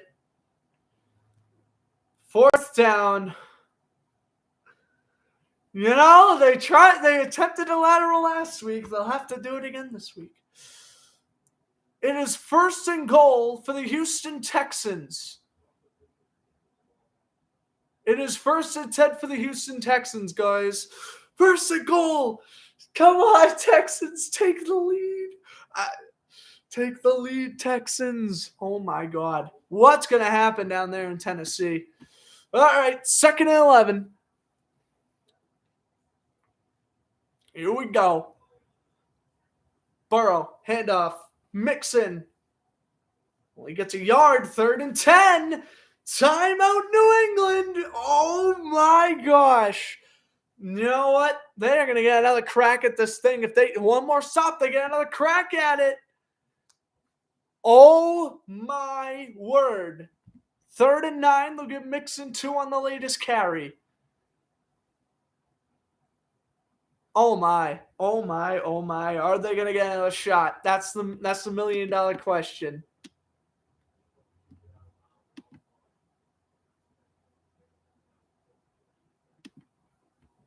And the Texans have just kicked a field goal. It is 14-13 down there in Tennessee. I'm sure it's cold in Tennessee. It must be. 14-13 there. Come on. Hold on, Texans. That game for me. They're down 9. Burrow, handoff. Mixon, stuffed. Patriots are getting the ball back, and this game ain't done. It's slim, but it ain't over just yet. 48 seconds left. Patriots force the 3 and out on offense. Okay.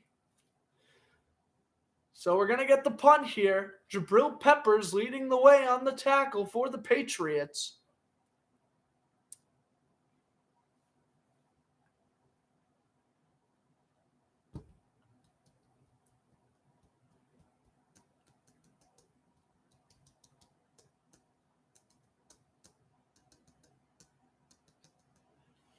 Oh my goodness. Could you imagine if this game ends on like a running into the kicker penalty? And then obviously the Bengals could at that point just take a knee and end the game. That would be insane.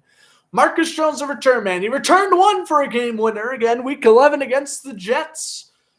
He'll have to pull off another miracle here. Kreisman, the punter.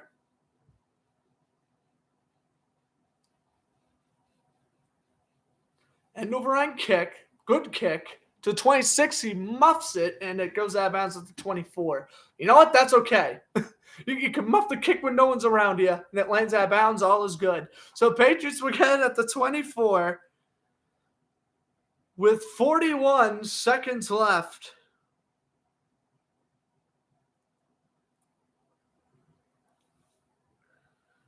Like this turning into the finish we all wanted it to be at the start. Very close. Very entertaining game.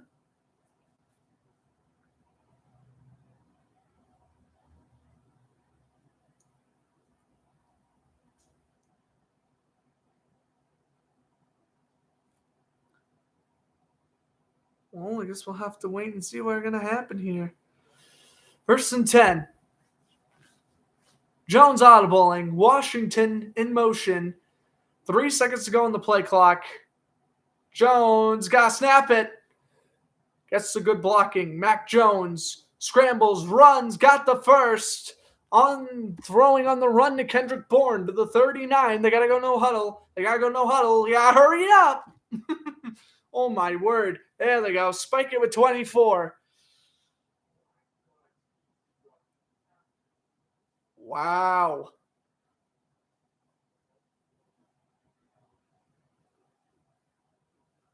Second and 10. Bengals.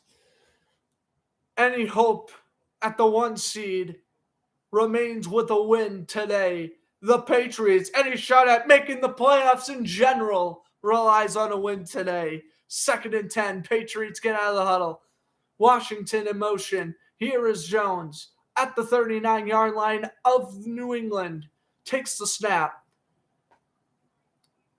Rolls out to the right. Passes incomplete. Looking for Stevenson. Incomplete there. And it will be 3rd down and 10 for the Patriots. By the way, that Dallas game coming on in just a moment.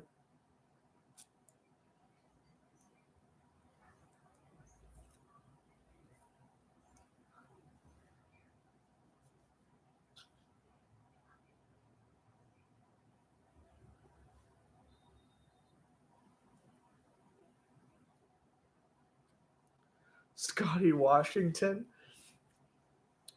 And yes, the Bills do clinch the AFC East with a win over the Bears. 3rd and 10. Jones scrambles. Incomplete! How in the world does Stevenson drop that one?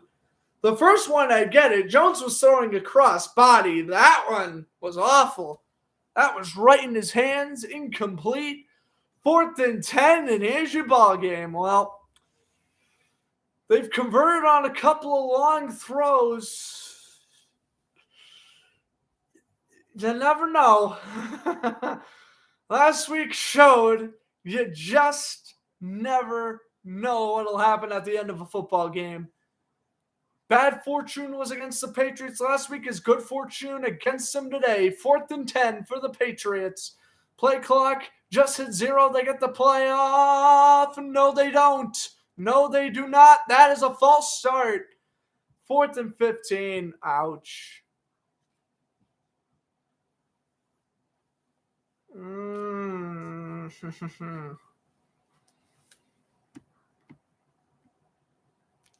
Can't do that. You just can't do that.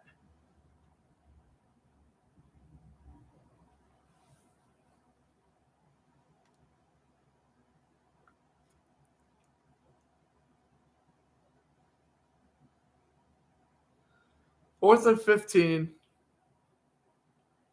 In shotgun. Mac steps back, steps up now, launches one deep, and incomplete, broken up, and that is your ball game. Looking for Thornton, swatted away by Taylor Britt, and the Bengals are going to hold on and go to 11-4 on the season. Good spirited comeback there. Patriots just couldn't wrap it up in the end, but that was a pretty solid game overall. Bengals are going to win 22-18. The Patriots drop to 7-8. The Bengals go to 11-4.